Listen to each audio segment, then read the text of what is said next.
টেবিলে আমি হাত পেতাম না, ৩-৪টে চেয়ারকে দিয়ে আমাকে বসিয়ে কোনো রকমে খেলানো হতো। বাবা হাতেখড়ি এবং বাবাই হচ্ছে আমার গুরু। কোচ এবং একমাত্র কোচ। আমার ওপেনিংটা খুব দুর্বল ছিল। তো সেই সময়টা কিন্তু একটা রেস চলছিল, কে ফার্স্ট গ্র্যান্ড মাস্টার হবে, আনন্দ হবে না আমি হব। মনে হচ্ছিল বোধহয় পারবো না।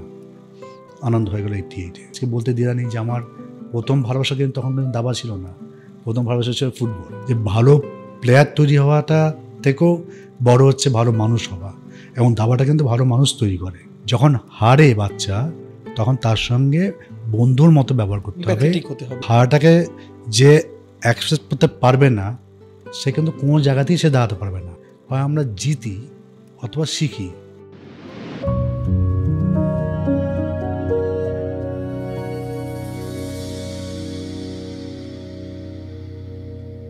নমস্কার, ক্যালকাটা ডায়ালগসের আরও একটি পর্বে আপনাদের সকলকে স্বাগত জানাই। আমি অর্ক। আজকের দিনটা আমার কাছে অলৌকিক, আমার কাছে দৈব। তার কারণ সারা ভারতে এই মুহূর্তে চেস সেন্সেশন চলছে, দাবা জ্বর চলছে। আর এই সংক্রমণের শুরুটা যাদের হাত ধরে, বাংলার প্রথম গ্র্যান্ডমাস্টার তথা ভারতের দ্বিতীয় গ্র্যান্ডমাস্টার দিব্যেন্দু বড়ুয়া। দাবা যে একটা জাতির স্বপ্ন হতে পারে, সেই স্বপ্নটা যিনি বুনে দিয়েছিলেন আমাদের মধ্যে, সেই দিব্যেন্দু বড়ুয়া আজকে আমার সামনে বসে আছে। আপনারা জানেন, ক্যালকাটা ডায়ালগ একটা ফ্রি স্কুল স্ট্রিট। গোটা দেশের তথা আন্তর্জাতিকভাবে যে বাঙালিরা আমাদেরকে ঋদ্ধ করেছেন, আমাদের ইম্প্যাক্টফুল হতে সাহায্য করেছেন, আমরা তাদের সাথে কথা বলে, তাদের সঙ্গে বিস্তারিত কথাবার্তার মধ্যে দিয়ে তাদের যাত্রাপথটা অনুসরণ করার চেষ্টা করি। আর সেই যাত্রাপথেই আজকে আমার অতিথি দিব্যেন্দু বড়ুয়া। দিব্যেন্দু, আপনাকে নমস্কার। আমাদের অনেক দিনের স্বপ্ন আজকে পূরণ হচ্ছে, আপনার সঙ্গে কথা বলতে পারছি। আমাদের কথাবার্তাটাকে আমরা দুভাগে ভাঙতে পারি। একটা হলো ব্যক্তি দিব্যেন্দু বড়ুয়ার জার্নি, তার উত্তরণ। আরেকটা হলো তাকে চুম্বক করে, তাকে কেন্দ্রে রেখে বাংলার দাবা সমাজ, আমাদের যারা দাবার শিক্ষার্থী রয়েছে, যারা দাবাকে আকর করে এগিয়ে যেতে চায়, তাদের যাত্রাপথটা, সামগ্রিকভাবে গোটা ভারতের দাবার যাত্রাপথটাও আমরা কথাবার্তায় আনবো। আমরা একদম প্রথম থেকে শুরু করি, চট্টগ্রাম থেকে চলে আসা। এবং আপনি বারবার বলেছেন নানা ইন্টারভিউতে যে আপনার বাবার একটা খুব বড় ভূমিকা ছিল আপনার এই এই যাত্রাপথে। আপনি অনেক সময় বলেছেন ববি ফিশারের ম্যাচটার কথা, সেই ম্যাচটার একটা বড় ভূমিকা ছিল। তো এই যাত্রাপথের শুরুটা, আজকে বহু বাবা মা ছেলে মেয়েকে দাবা খেলতে পাঠায়। আপনি যখন শুরু করেছেন সে সময় তো বাবা মায়ের মধ্যে সেই সচেতনতা ছিল না। কোথায় আলাদা হয়ে গেল পুরো ব্যাপারটা? আপনি এখানে এলেন কি করে এই গ্রহে? আসলে এই প্রশ্নটা মানে হয়তো প্রচুরবার উত্তর ২০ লক্ষ বার বলতে হয়েছে হয়তো। তার কারণ হচ্ছে যে সবার খুব অবাক লাগে যে আমি কি করে দাবায় আসলাম। কেন এত অনেক খেলা আছে, কিন্তু তা সত্ত্বেও দাবার মতো একটা খেলা যেটা কিনা খুব বোরিং খেলা, বসে খেলা।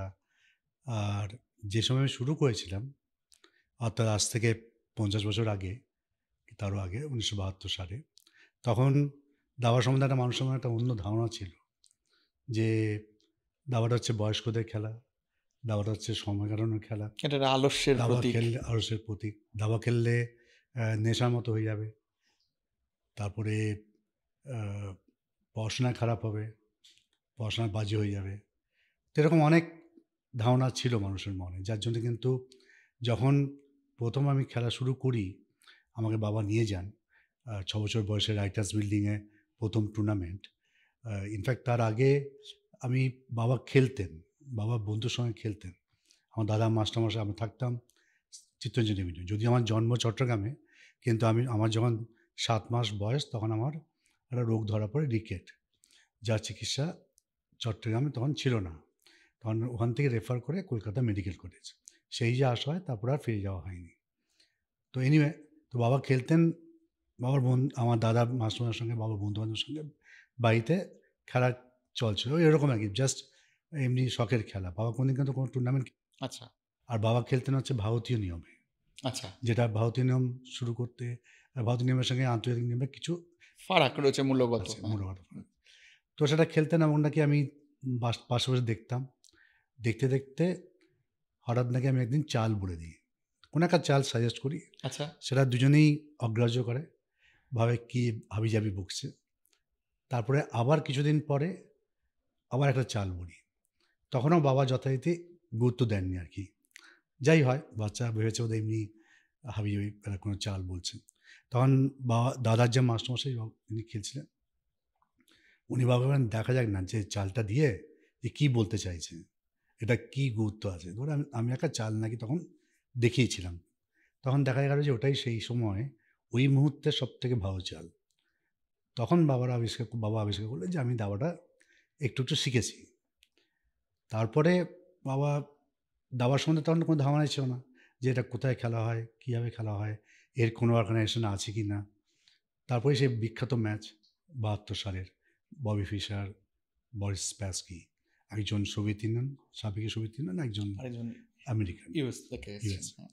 সুতরাং ওই যে ঠান্ডা যুদ্ধের লড়াই তখন চলছিল, এবং সেই লড়াইটা কিন্তু শুধুমাত্র দাবার বোর্ডে রইল না, সেটা পলিটিক্যাল কূটনৈতিক টার্ন ওভার করলো সারা বিশ্বে।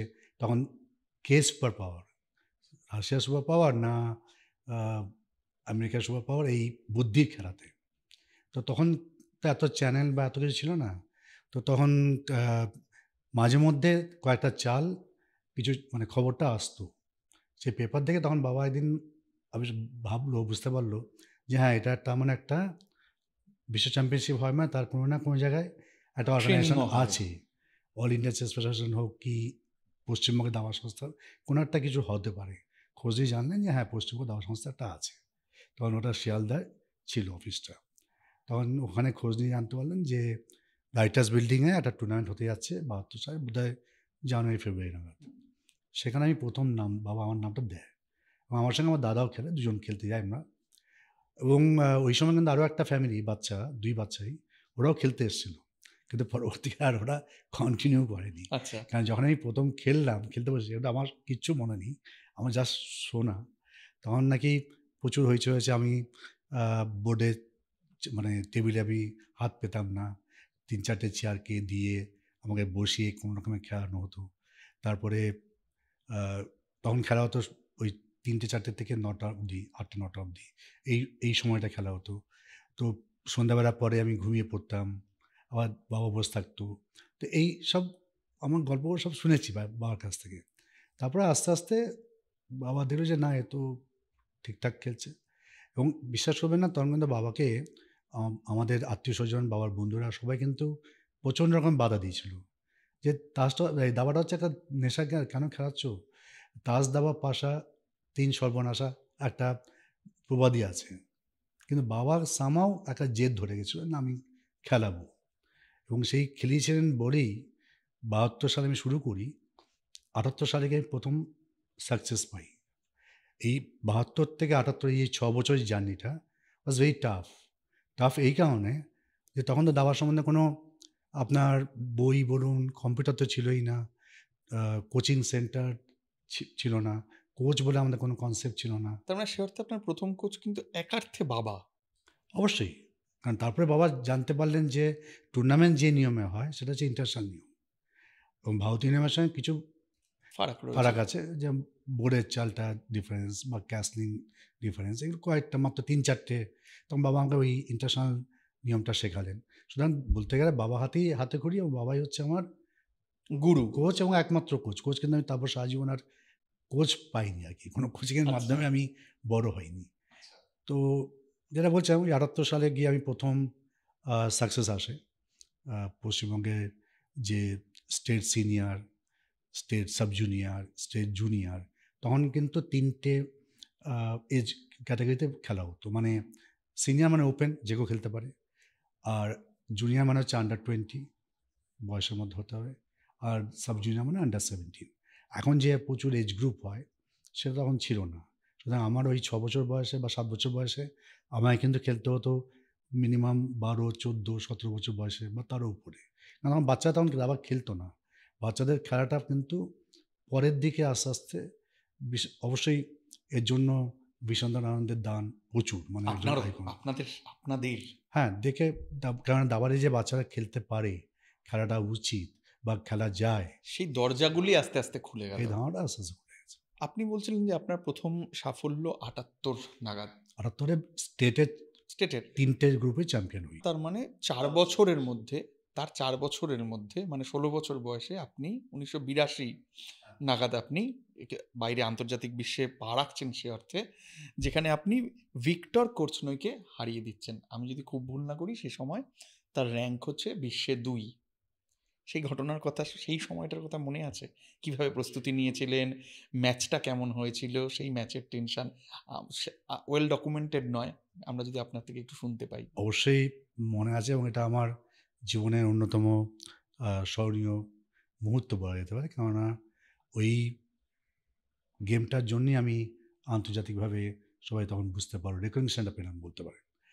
তো ইনফ্যাক্ট যখন ওটা টুর্নামেন্টটা ছিল হচ্ছে লন্ডনের লয়েডস ব্যাংক, তো লয়েডস ব্যাংক টুর্নামেন্টটা সেই সময় খুব বিখ্যাত ছিল, মানে ওটা ওপেন টুর্নামেন্ট। সেখানে প্রতি বছর কয়েকজন এরকম বিশ্বের নামি দামি প্লেয়ার আসতেন। আমি 1980 সাল থেকে লয়েডস ব্যাংক টুর্নামেন্টে খেলতে গেছিলাম আর কি। তো মানে 18 বছর বয়স থেকে? 18 বছর বয়স থেকে, না 18 না, ইনফ্যাক্ট আমি 1980 সাল থেকে। আচ্ছা, মানে তখন আমার বয়স 14 বছর। 14। তো ওই লন্ডনে ওই লয়েডস ব্যাংক টুর্নামেন্টে আমার ইন্টারন্যাশনাল মাস্টার নর্ম পাওয়া, ইন্টারন্যাশনাল মাস্টার হওয়া, ওখানে লয়েডস ব্যাংক জুনিয়র চ্যাম্পিয়ন হই, এবং ওটা প্রতি বছর আমি ওখানে ইনভেস্টমেন্ট পেতাম। এবং খেলতে গেলে তখন ওই সময় অসম্ভব একটা ফাইন্যান্সিয়াল কনসার্নের মধ্যে ছিলাম। যাই হোক, তাও প্রতি বছর যেতাম। ওই একটা টুর্নামেন্ট, মানে একটা ট্যুর আর কি, বিদেশ ট্যুর করা হতো 1980 সাল থেকে। তো 82 সালে যখন খেলতে গেছি, সে বছরই আমার বাবা একমাত্র ওই একটা টুর্নামেন্টই আমার সঙ্গে গেছিলেন আর কি, 1982 সালে ওই 16 বছর বয়সে যখন লন্ডনে খেলতে যাই। তো আমরা ছিলাম অনেকটা দূরে, মানে খেলাটা ছিল বারবিকান সেন্টার, একদম সেন্টারে লন্ডনের। আমরা ছিলাম ইস্ট লন্ডনে একটা প্লেস্টো বলে একটা জায়গায়। তো প্রায় 40 মিনিট ট্রাভেল করে আমাদের আসতে হতো। তো তখন তো আপনার ফোন ছিল না, কম্পিউটার ছিল না, ইন্টারনেটের তো প্রশ্নই নেই। সুতরাং আমরা জানতে পারতাম না যে কার সঙ্গে খেলছি। আচ্ছা। তো একটা আন্দাজ করে নিতাম যে এরকম হতে পারে। নিজে তখন আমার প্রিপারেশন বলতে গেলে আমার খালি ওই 1-2টো খালি বই সঙ্গে থাকতো, সেটাকে জাস্ট ঝালিয়ে নিতাম খেলার আগে। তো সেদিনকে ছিল রোববার, আনফর্চুনেটলি। তো আমরা যখন মেট্রো করে আসছি, টিউবে করে, যখন মেট্রো স্টেশনে নামলাম, দেখলাম মেট্রো নামতে পারলাম না ওই টিউব স্টেশনে, ওটা বন্ধ, ছাড়িয়ে চলে গেল, পরের স্টেশনে চলে গেলাম। আমরা বুঝতে পারিনি, হয়তো আমরা বললাম বোধহয় কোনো একটা ফার্স্ট ট্রেন নিয়েছি যেটা দাঁড়ায় না ওখানে, বারবিকান সেন্টার। আমরা কী করলাম, নেমে আবার উল্টোতে গিয়ে আবার রিটার্ন ট্রেন মেট্রো নিলাম, আবার সে একই ব্যাপার। তখন কাউকে জিজ্ঞেস করলাম, বলুন না Barbican centre is close today, Sunday. আমরা জানতাম না। তারপরে আমরা উঠে জিজ্ঞেস করে হেঁটে যখন পৌঁছলাম টুর্নামেন্ট হলে, তখন আমার প্রায় 5 মিনিটের মতো দেরি হয়ে গেছে। এবারে আমি তো জানি না কটার সময় খারাপ হয়েছে। আমি আমার মেজাজে আমি হেঁটে ঢুকছি যখন টুর্নামেন্ট হলে, দেখি সব ভারতীয় আরও কয়েকজন খেলতে গেছিল, 5-6 জন। তারা সবাই অবাক, তারা ভাবছে বড়ুয়া কোথায় গেল, হ্যাঁ ও এখনও আসছে না কেন, ও কি ওয়াকওভার দেবে, এই গেমটা খেলতে পারবে না, মানে তো বিশ্বের 2 নম্বর সঙ্গে খেলছি, একটা বিশাল একটা সবারই একটা মানে কী হয় একটা ভাব আর কি। তা আমি যখন ঢুকছি দেখি সবাই, আরে এতক্ষণ দেরি করছে, এই করছে, কী হয়েছে, বা দেখো কি কার সঙ্গে খেলছো। তো দেখি আমি খেলছি ভিক্টর কর্সনা। তো আমাদের কার সঙ্গে খেলার যে প্যারিংটা, সেটা টাঙানো ছিল। তো দেখে তো প্রথমে আমি খুব অসম্ভব শখ। অ্যাট দ্য সেম টাইম আমি ভাবলাম যে ঠিক আছে, বিশ্বের 2 নম্বর প্লেয়ার, খেলার সৌভাগ্য পাওয়া মানে খেলতে পাওয়াটা একটা বিশাল সৌভাগ্য। হারিয়ে যেতে এটা পরের ব্যাপার, হারবো তো বটেই, এটা আমি ধরে নিয়েছিলাম। তবে একটাই সুবিধা ছিল যে আমি মনে মনে ঠিক করেছিলাম যে সাদা ছিল, সাদা গুটি নিয়ে খেলা। তো ঠিক আছে, সাদা গুটি নিয়ে খেলছি, চেষ্টা করবো ড্র করার। তো আপ্রাণ শুরু করলাম, খেলা শুরু হলো। তো উনি দুজনেই খেলছি। তা একটা সময় গিয়ে আমি শর্ট ক্যাসেল করলাম, আমার চেসের ভাষায়। উনি লং ক্যাসেল করলেন, মানে উল্টো দিকে কিংটাকে ক্যাসেল করলেন। তখনই বোঝা গেল যে ক্লিয়ার ওনার ইন্ডিকেশন যে he is going for win, all out. কারণ ডেফিনেট একটা বাচ্চা ছেলে, 16 বছরের ছেলে, তার আগে তো ভারতীয়দের নাম সেরকমভাবে কেউ জানতো না। একটা ছেলে উঠে আসছে ইন্ডিয়ার থেকে, সেটাও কেউ কল্পনা করেনি। তো খেলা চলছে, তখন আমাদের টাইম কন্ট্রোল, যে টাইম আমাদের থাকে, সময় থাকে, থাকে, সেটা হচ্ছে যে 2.5 ঘন্টায় 40 চাল। তো খুব আমরা দুজনেই এত খেলায় মগ্ন, মানে কনসেন্ট্রেট করছি যে অ্যাটাক কাউন্টার অ্যাটাক গেম চলছে। তো অনেকেই দেখছে, দর্শকরা বসে আছে মানে সামনে রোতে, ওদিকে পিছন দিকে আপনার তখনকার দিনে ওই ডেমোস্ট্রেশন বোর্ড ছিল, কেউ একজন অপারেট করতো। তো চলছে খেলা। একটা সময় গিয়ে এসে দেখা গেলো যে অসম্ভব টেন্সড একটা পজিশন, যেখানে আমাদের দুজনকেই চাল দিতে হবে প্রায় 14 থেকে 16 চাল মতো 2 থেকে 2.5 মিনিটের মধ্যে।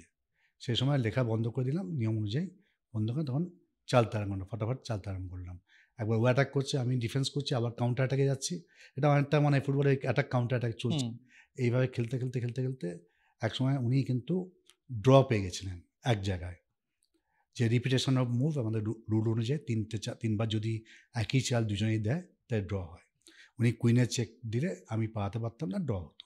তো উনি সেটাকে অ্যাভয়েড করে উনি যেতে জন্য খেয়েছেন, হুইচ ইজ ভেরি মানে স্বাভাবিক।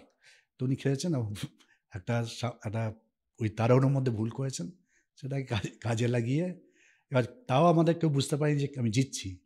যখন শেষ হলো, মানে যখন যে পজিশনে গিয়ে উনি রিজাইন করলেন, দেখা গেল যে প্রায় আমরা খেলে ফেলেছি 55 চাল, মানে 28 নম্বর চাল থেকে 55 চাল, প্রায় এতগুলো চাল আমরা দিয়ে গেছি, 17টা চাল 2 থেকে 2.5 মিনিটের মধ্যে, ওই টাইম প্রেশার এবং টেনশনের মধ্যে, ওটার মধ্যে যখন গিয়ে শেষ হয় তখন উনি দেখলেন যে ওনার হার। হ্যাঁ, এবং হঠাৎ আমি রিয়েলাইজ করলাম যে আমি জিতছি। তারপরে উনি তখন মানে আমি তখন বুঝতে পারিনি যে আমি জিতছি। তারপর উনি হ্যান্ডশেক করলেন, করে যে মুহূর্তে হ্যান্ডশেক করলেন আপনি বিশ্বাস করবেন না যে সাধারণত বাইরে বিদেশে বিশেষ করে ইংল্যান্ডে একদম পিন ড্রপ সাইলেন্সে খেলা হয়। এটা যেহেতু মানে অসম্ভব কনসেন্ট্রেশনে খেলা, কোনো আওয়াজ হয় না।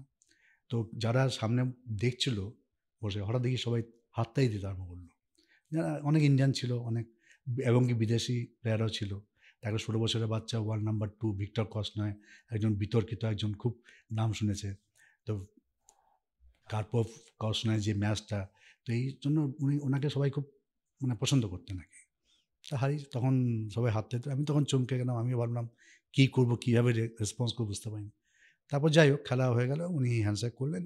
তারপর আমরা সাধারণত খেলার পরে একটা পোস্টমর্টম অ্যানালিসিস হয় যে কে কোথায় ভুল করেছে। তোমার তো একদম গালপালা একদম লাল হয়ে গেছে, বিদেশি মানুষ। তো যখনই দেখাচ্ছেন উনি বলছেন এটা আমার ভালো ছিল, এটা উইন ছিল, এই চালটা দিলে আমি জিততাম, তুমি এটা ভুল খেলেছো।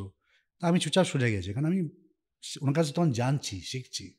আমার কোনো বলার মতো কোনো মানে অবস্থায় ছিলাম না আমি। এটা হয়ে যাওয়ার পরে উনি রেগে মেগে উঠে পড়লেন। সেই সময় আমাদের বাংলাদেশ থেকে একজন মহিলা প্লেয়ার গেছিলেন, রানী হামিদ বলে, খুব বিখ্যাত প্লেয়ার। উনি একটা ছবি তোলার জন্য ওনাকে রিকোয়েস্ট করেছিলেন। উনি রেগে মেগে নো বলে বেরিয়ে গেলেন। তো এটাই গল্প, এবং সেটাই আমার জীবনের স্মরণীয়। আমার কাল সামনে রেগে যাওয়ার ছবিটা চোখের সামনে মনে পড়ছে সম্প্রতি। দিব্যেন্দু বড়ুয়া 3বার জাতীয় চ্যাম্পিয়ন হয়েছেন, 1983, 1998, 2001। তাছাড়া তিনি আমাদের বাংলার প্রথম চেস গ্র্যান্ড মাস্টার, ভারতের দ্বিতীয়।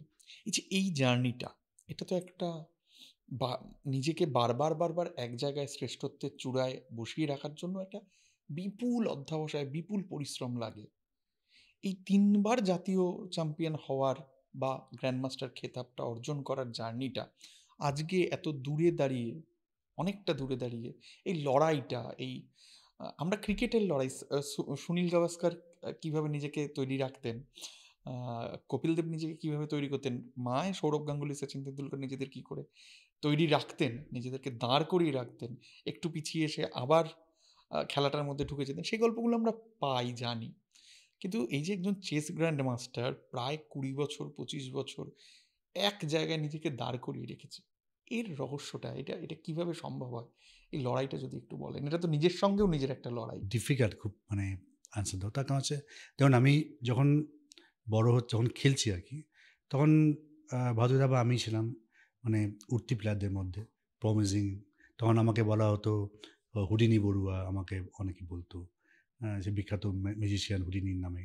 সবাই বলতো যে যদি আমার ওপেনিংটা খুব দুর্বল ছিল, মানে আমি কোনোদিন, মানে যেহেতু কোনো রকম সাপোর্ট পাইনি, কোনোদিন কারোর কোচিং পাইনি, বা সেই সময় কোনো থিওরি বলতে কী জানতাম সে জানতাম না। তো তার জন্য কিন্তু আমি অসম্ভব অলস ছিলাম, মানে যেটা হয় আর কি, মানে প্রত্যেক বাঙালি ক্ষেত্রে যেটা হতো, যে ঠিক আছে ওই স্টেজে দেখা যাবে। তো প্রথমবার যে চ্যাম্পিয়নটা হলাম 1983 সালে, সেটা আগরতলা হয়েছিলাম, সেটা খুব কনভিন্সিংলি হয়েছিলাম। কারণ আমার 78-এর পর থেকে আমাকে আর ফিরে তাকাতে হয়নি। 78-এ আমি স্টেট চ্যাম্পিয়ন 3টে বিভাগে, বছরেই 3টে বিভাগে। সে বছরে আমি বেঙ্গলকে রিপ্রেজেন্ট করি জাতীয় বি দাবায়, সেখান থেকে কোয়ালিফাই করে জাতীয় এ দাবা মূল পর্বে, এবং সেটা তখন ওই সময় রেকর্ড ছিল 12 বছর বয়সে। এবং তারপরে আমি 79-এ 13 বছর বয়সে আমি ইন্ডিয়াকে রিপ্রেজেন্ট করি আন্ডার-13 ওয়ার্ল্ড চ্যাম্পিয়নশিপে। সেখানে আমি প্রথমবার রিপ্রেজেন্ট করি, এবং ওটাই আমার এজ গ্রুপ বলতে গেলে খেলা। সেখানে আমি ব্রোঞ্জ পাই, এবং সেটাও একটা বিশাল গল্প। মানে যাওয়ার আগে কোনো রকম স্পন্সরশিপ ছিল না, সেন্ট্রাল গভর্নমেন্ট বললো আমরা টিকিট দেবো না। তারপরে আমার সঙ্গে যিনি ম্যানেজার ছিলেন, আমাদের দুজনের খরচা, বিশাল খরচা। সে বাবা ধার করে অনেক বাবার বন্ধুবান্ধব বা যারা চেস লাভার, এরকম দুবাই থেকে একজন টাকা পাঠিয়েছিলেন সেই সময় 7,000 টাকা। বাবার এক বন্ধু আমাদের টিকিটের টাকা দিয়েছিলেন। তো এরমভাবে অনেক ঝামেলার মধ্যে দিয়ে আমাদের সরকার থেকে তখন ছিলেন জ্যাকিদা ছিলেন, মানে যতীন চক্রবর্তী ছিলেন। ওনার কাছে বাবা গিয়ে অ্যাপিল করলেন, উনি চেষ্টা করলেন। ক্রীড়ামন্ত্রীকে বলে 10,000 টাকা আমরা সরকার থেকে পেয়েছিলাম। তো এটা বিশাল খরচা ছিল তখন, ওই আপনার মেক্সিকো যাওয়ার জন্য, এবং লম্বা জার্নি।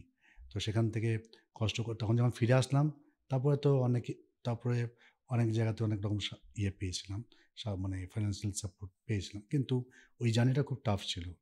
তারপরে 80-তে ওয়ার্ল্ড সাব জুনিয়র এবং ওয়ার্ল্ড জুনিয়র খেলেছি, রিপ্রেজেন্ট করেছি প্রত্যেকবারে। ওই যখন সাধারণত হয় কি, অফিসিয়াল টুর্নামেন্টগুলোতে সরকার টিকিটটা দেয়, কিন্তু বাকি খরচাগুলোর জন্য আমাদেরকে অনেক রকমভাবে দৌড়ঝাঁপ করতে হতো। That's a very tough journey. 83-তে আমি ন্যাশনাল চ্যাম্পিয়ন হই খুব কনভিন্সিংলি, ন্যাশনাল বি এবং ন্যাশনাল এ, মানে মূল পর্ব, 17 বছর বয়সে। এবং তখন আমাকে সবাই বলতো যে বেঙ্গল টাইগার, এবং এইসব বলে আমি তখন খেলতাম। কিন্তু তারপরের যে ন্যাশনাল চ্যাম্পিয়ন, মানে 83 পরে আমি হয়েছি 98। একটা বিশাল গ্যাপটা এই কারণে যে তখন ফেডারেশন থেকে একটা নতুন নিয়ম করেছিল যেহেতু গ্র্যান্ড মাস্টার তখন নেই, হ্যাঁ, তখন আমি একমাত্র টপ প্লেয়ার, তখন কিন্তু আমাকে মানে ন্যাশনাল খেলতে হবে না, এরকম সেই সুযোগটা দিয়েছিল আর কি। তারপরে 88-এ আমি ইন্ডিয়াকে রিপ্রেজেন্ট করি প্রথমবারের মতো দাবা অলিম্পিয়াডে। 88-এ আনন্দ প্রথম গ্র্যান্ড মাস্টার হয় 88-এ, ভারতবর্ষের প্রথম গ্র্যান্ড মাস্টার। এবং 88-এ আমি প্রথম যখন দাবা অলিম্পিয়াডে খেলতে যাই, আমাদের দাবাটা কিন্তু অলিম্পিক গেমসে নেই, তো আমাদের দাবা অলিম্পিয়াডটা আলাদা হয়। তো 88-তে আমি ফার্স্ট ইন্ডিয়াকে রিপ্রেজেন্ট করেছি, আনন্দ ছিল, আমি ছিলাম, আরও আমাদের 4 জন ছিল, মোট 6 জনের টিম। তো সেখানে আমি লাস্ট রাউন্ডে আমি জিতলে আমি নর্ম পাই, মানে গ্র্যান্ড মাস্টার নর্ম। তার আগে আমি ইন্টারন্যাশনাল মাস্টার হয়ে গেছিলাম ইন দ্য মিন টাইম 82। এবার এই যে 82 থেকে 91, আমি যে জার্নিটা, মানে আমার 9 বছর লেগেছিল গ্র্যান্ড মাস্টার হতে। This is long time, long period. এবং একটা সময় গিয়ে মনে হচ্ছিল বোধহয় পারবো না, হয়তো আমি সেকেন্ডও হতে পারবো না, যেখানে আমার সবাই ভাবছে যে আমি ফার্স্ট গ্র্যান্ড মাস্টার হবো, যেহেতু আমি প্রথম দাবাতে এসেছিলাম। তারপর আনন্দ এসছে দাবাতে আর একটু পরে, ও এসছে 81, 82তেও দাবাতে প্রবেশ করেছে, এবং ও খুব ফাস্ট রাইজ হয়েছে। 88-এ প্রথম গ্র্যান্ড মাস্টার হয়ে বেরিয়ে গেল। তো সেই সময়টা কিন্তু একটা রেস চলছিল, কে ফার্স্ট গ্র্যান্ড মাস্টার হবে, আনন্দ হবে না আমি হব। আনন্দ হয়ে গেল 88-এ। তারপর আমি 88-এ ওই নর্মটা মিস করলাম। একদম লাস্ট গেমে আমি যদি জিততাম, এবং পজিশন আমি জিতলে আমি গ্র্যান্ড মাস্টার নর্ম পাবো, প্রথম নর্ম। উত্তেজনার বসে একটা যেই নর্ম পেতে যাচ্ছি, উত্তেজনার বসে আমি দুটো চয়েস ছিল, দুটো চয়েসের মধ্যে ভুল চয়েস করলাম, ড্র হয়ে গেল। এবং বিষয় তখন আমি মানে সঙ্গে সঙ্গে আমি মানে এতটাই মন খারাপ হয়েছে, আমি বোর্ডের মধ্যে মাথা রেখে বসে পড়েছিলাম খেলা পরে। অনেক মানে নিজেকে ঠিক বুঝতে পারছিলাম আমি কেন এই ডিসিশনটা নিলাম। তখন আমার খুব ভালো লেগেছিল যে আনন্দ পিছন থেকে এসে আমাকে পিঠে চাপড়ে বললো যে, আমাকে দীপু বলে ডাকে, আমার ডাক নাম। তো don't worry, you missed it, that means you are very close to grandmaster. তো ওটা আমাকে খুব মানে সারা জীবনেই মনে থাকবে। সেই সময় ও যে বলছে, ও তো প্রথম গ্র্যান্ড মাস্টার, আমাকে না বললেই পারতো, তার আগে ওয়ার্ল্ড জুনিয়র চ্যাম্পিয়ন হয়ে গেছে। তো সুতরাং ও একটা অন্য লিগে চলে যাচ্ছে আস্তে আস্তে। তো সেই সময় সে বলেছিল, তখন ওর সঙ্গে আমার খুব ভালো বন্ধু, আমরা একসঙ্গে ওইখানে ওই টুর্নামেন্টে আমরা একসঙ্গে রুম শেয়ারও করেছি 88-এ, কারণ টুইন শেয়ারিং ছিল, ডাবল শেয়ারিং তখন করেছি। তো ওটা ভালো লেগে, তারপরে 91-এ গিয়ে আমি গ্র্যান্ড মাস্টার অ্যাট লাস্ট হতে পারি, মানে দ্বিতীয় গ্র্যান্ড মাস্টার ভারতবর্ষে, বাংলার প্রথম। তো এই জার্নিটা কিন্তু খুব টাফ ছিল, তার কারণ হচ্ছে যে 82 এর পরে ইন্টারন্যাশনাল মাস্টার আমি হয়ে গেছি আমার নিজের অজান্তে খেলতে খেলতে। হ্যাঁ, আমি কোনদিন কিন্তু কোনো কোচিং পাইনি। আর এটাও ঠিক মানে আজকে বলতে দ্বিধা নেই যে আমার প্রথম ভালোবাসা কিন্তু তখন কিন্তু দাবা ছিল না, প্রথম ভালোবাসা ছিল ফুটবল, ঠিক আছে। আমি হচ্ছে অসম্ভব রকমের ফুটবলের প্রতি মানে আমার স্কুলে যখন আমি হাই স্কুলে পড়তাম আমার বাড়িতে কাছেই, সে স্কুলের আগে টিফিন আওয়ারে ফিরে এসে আবার ব্যাগ রেখে আবার খেলতে যাওয়া, তা ফুটবল একটা অন্যরকম স্বপ্ন ছিল। কিন্তু দাবাটা যেহেতু বাবা নিয়ে যেত টুর্নামেন্টে যেতাম, যখন যেতাম তখন সিরিয়াসলি খেলতাম। আর খেলতে খেলতে আমি চ্যাম্পিয়ন হয়ে গেছি এবং ইন্টারন্যাশনাল মাস্টার হয়ে গেছি। যখন ইন্টারন্যাশনাল মাস্টার হলাম তখন নেক্সট স্টেপ কী, যে গ্র্যান্ড মাস্টার, তখন কিন্তু পুরোপুরি দিশাহারা। এই কারণে দিশাহারা যে কেউ নেই যে যে পথ দেখা কী পথে যাব, কোন পথে এগোবো, আমাকে কোচিং নিতে হবে, কার থেকে কোচিং নেব, কোচ কোথায়, বাইরে খেলতে যেতে হবে। কারণ তখন ভারতবর্ষে খেলা হতো বছরে একটা করে টুর্নামেন্ট হতো ওই আন্তর্জাতিক মাপের। হ্যাঁ, আবার হয়তো পরের বছর হলো না বা হলো একটা টুর্নামেন্ট, কিন্তু এই একটা বছর একটা টুর্নামেন্টের বছরটা বসে থাকা, তার মধ্যে আমি কার সঙ্গে প্রিপারেশন নেবো, কোথায় খেলবো, বিদেশে খেলতে গেলে তার কী পরিমাণ খরচা, সেই খরচাটা আসবে কোথা থেকে, এটা নিয়ে একটা বিশাল একটা রোজগারের একমাত্র পথ হতে পারে কিনা নিশ্চয়ই সেটাও তখন তো কোনো ধারণাই ছিল না। তখন তো মানে এটার থেকে যে চাকরি পাবো, চাকরি পেয়ে যে এস্টাবলিশমেন্ট হবে, তারপর ধরুন দাবা যেটা প্রফেশনাল নেওয়া যেতে পারে, এটা তো অনেক পরে এসছে। কিন্তু ওই সময়টাতে ইনফ্যাক্ট ওই সময়টা 82-তে আমি যখন ভিক্টর কর্সনাকে হারাম, তারপর একটা সাইমালটেনিয়াস এক্সিবিশন দিয়েছিলাম জামশেদপুরে এবং কলকাতাতে অনেক জায়গাতে দিয়েছিলাম। তখন টাটার থেকে একটা অফার এসেছিল যে আমাকে ওরা চাকরি তখন নিতাম, তখন 16 বছর বয়স, 18 বছর নিয়ে দিতে পারবে না, কিন্তু আমাকে স্কলারশিপ দেবে, 18 বছর যেই হয়ে যাবে তখন আমার চাকরি দেবে। তো বাবাকে অ্যাপ্রোচ করেছে, বাবা বলল যে কি, কিন্তু একটাই শর্ত, তখন বসিমতি ছিলেন, একটাই শর্ত যে আমাকে জামশেদপুরে থাকতে হবে। আর জামশেদপুর তখন ছিল বিহারের আন্ডারে টাটানগর। তো বাবা বলছে কি, বাংলা ছেড়ে বিহার, বাঙালি হয় বাংলা, বাংলা ছেড়ে বিহার, ও সম্ভব না, যেতে দেবে না। তো বাবা তখন আমরা অ্যাকসেপ্ট করিনি, কিন্তু that journey was very tough. At last 85-এ গিয়ে আমাকে তখন বাধ্য হয়েছি আমরা যে ওটাকে অ্যাকসেপ্ট করতে, চাকরিটাকে। এবং 85-এ যখন আমি অ্যাকসেপ্ট করলাম, জামশেদপুরে গিয়ে থাকলাম, তারপরে আমার লাইফটা অনেকটা অ্যাসিওর্ড হলো যে হ্যাঁ ইজি হলো, যে টুর্নামেন্ট খেলার জন্য তারা সমস্ত রকম স্পন্সরশিপ, 83-তে আমি অর্জুন পাই। হ্যাঁ, তো তারপরে কিন্তু আর অসুবিধা হয়নি। কিন্তু এই যে 82 থেকে 85 3টে বছর নষ্ট, তীব্র লড়াই করতে হয়েছে। এটা একদম কিন্তু না, এটা হচ্ছে মানে একদম ওই পিক সময়। আমি যদি ধরুন 82 থেকে যদি আমি কন্টিনিউয়াস যদি আমি যদি কোচিং পেতাম বা আমি যদি টুর্নামেন্টের মধ্যে থাকতাম, তাহলে আপনি ভারতের প্রথম গ্র্যান্ড মাস্টার। অনেক কিছু হতে পারতো, কিন্তু আমি বলছি যেহেতু এই পাইনি বলে আমি দিশাহারা হয়ে গেছিলাম। আবার 85-এর পরে যে 85 নভেম্বরে আমি জয়েন করি, তাহলে বলতে পারেন যে 86। তারপর থেকে আস্তে আস্তে আমার মানে খেলার দিক থেকে আমার কোনো অসুবিধা হয়নি। তারপরে আলটিমেটলি গিয়ে আমি 91-এ গ্র্যান্ড মাস্টার হই। তার আগে 90-তে আমি মানে প্রথম ভারতীয় হিসাবে সেকেন্ড বোর্ডে দাবা অলিম্পিয়াডে স্বর্ণপদক পাই, যেটা কিন্তু ওই সময় রেকর্ড ছিল। যে কোনো একটা পেশায় এগিয়ে যাওয়া, উৎকর্ষের দিকে, যে কোনো একটা শিল্প, সাহিত্য, খেলাধুলো, কোনো একটা ডোমেনে এগিয়ে যাওয়াটা তো আর একা একা এগিয়ে যাওয়া হয় না। আমরা এগোতে এগোতে আমাদের পাশাপাশিও অনেক প্রতিস্পর্ধাকে এগিয়ে যেতে দেখি। যেমন সৌরভের কথা থেকে আমরা জানতে পারি সচিনের জীবনের টুকরো টাকরা ঘটনা। তো আপনি বলছিলেন আপনার বন্ধু, আপনারা একসাথে ঘর শেয়ার করেছেন, আপনি এবং বিশ্বনাথন আনন্দ। তো আপনি তার মানে বিশ্বনাথন আনন্দেরও হয়ে ওঠাটা দেখেছেন। হ্যাঁ, আজকে দাঁড়িয়ে যদি হয়ে ওঠা বিশ্বনাথন আনন্দ, এটা আপনাকে আমি যদি বলতে বলি যে তার জার্নিটা, তার অ্যাম্বিশন বা তার style of dealing with a particular situation, সেটা আপনার থেকে কোথায় আলাদা, সেটা কোথায় অভিনব, তার স্বাতন্ত্র্য কোথায়, তার স্টাইলটা কোথায়, বা তার ইউএসপিটা কি, এটা যদি আজকে বলতে বলি। যখন প্রথমবার দেখি ওকে, একটা রোগা ছেলে মাথায় টুপি পরে এসছে খেলছে, তখন আমি ইন্টারন্যাশনাল মাস্টার অলরেডি হয়ে গেছে, তখনও হয়নি। তো দেখছি ঘুরে বেড়াচ্ছে, চাল দিচ্ছে, মানে অপোনেন্ট চাল দেওয়ার সঙ্গে সঙ্গে তাৎক্ষণিক চাল দিচ্ছে, দিয়ে সিটের বসে না বসে আবার উঠে গিয়ে অন্যদের খেলা দেখছে, গল্প করছে। তখন আমার সঙ্গে আলাপ হলো, তো দেখলাম আমার খুব ভালো লেগেছে, মানে এই জন্য যে মানে এত ফাস্ট চাল দিচ্ছে, তখন ওটা কিন্তু সবার কাছে মানে অ্যাট্রাক্ট করেছে। ওই যে একটা বাচ্চা ছেলে, ও জাস্ট খেলতে এসছে, ও কী করে এত ফাস্ট চাল দিচ্ছে, চাল দিয়েই উঠে পড়তো, উঠে পড়ে এদিক ওদিক অন্য খেলা দেখতো, হ্যাঁ, অন্য খেলা অ্যানালাইসিস করতো, আবার কিছুক্ষণ পরে আসতো, নিজে বোর্ডে বসলো, আবার চাল দিয়ে উঠে পড়তো। তো ওর কিন্তু আর ওর সঙ্গে সবসময় কিন্তু ওর মা যেতেন সঙ্গে, যে কোনো জায়গায় আমাদের ভারতবর্ষের যে কোনো টুর্নামেন্ট যখন খেলা হতো, তখন দেখতাম সঙ্গে মা যেতেন।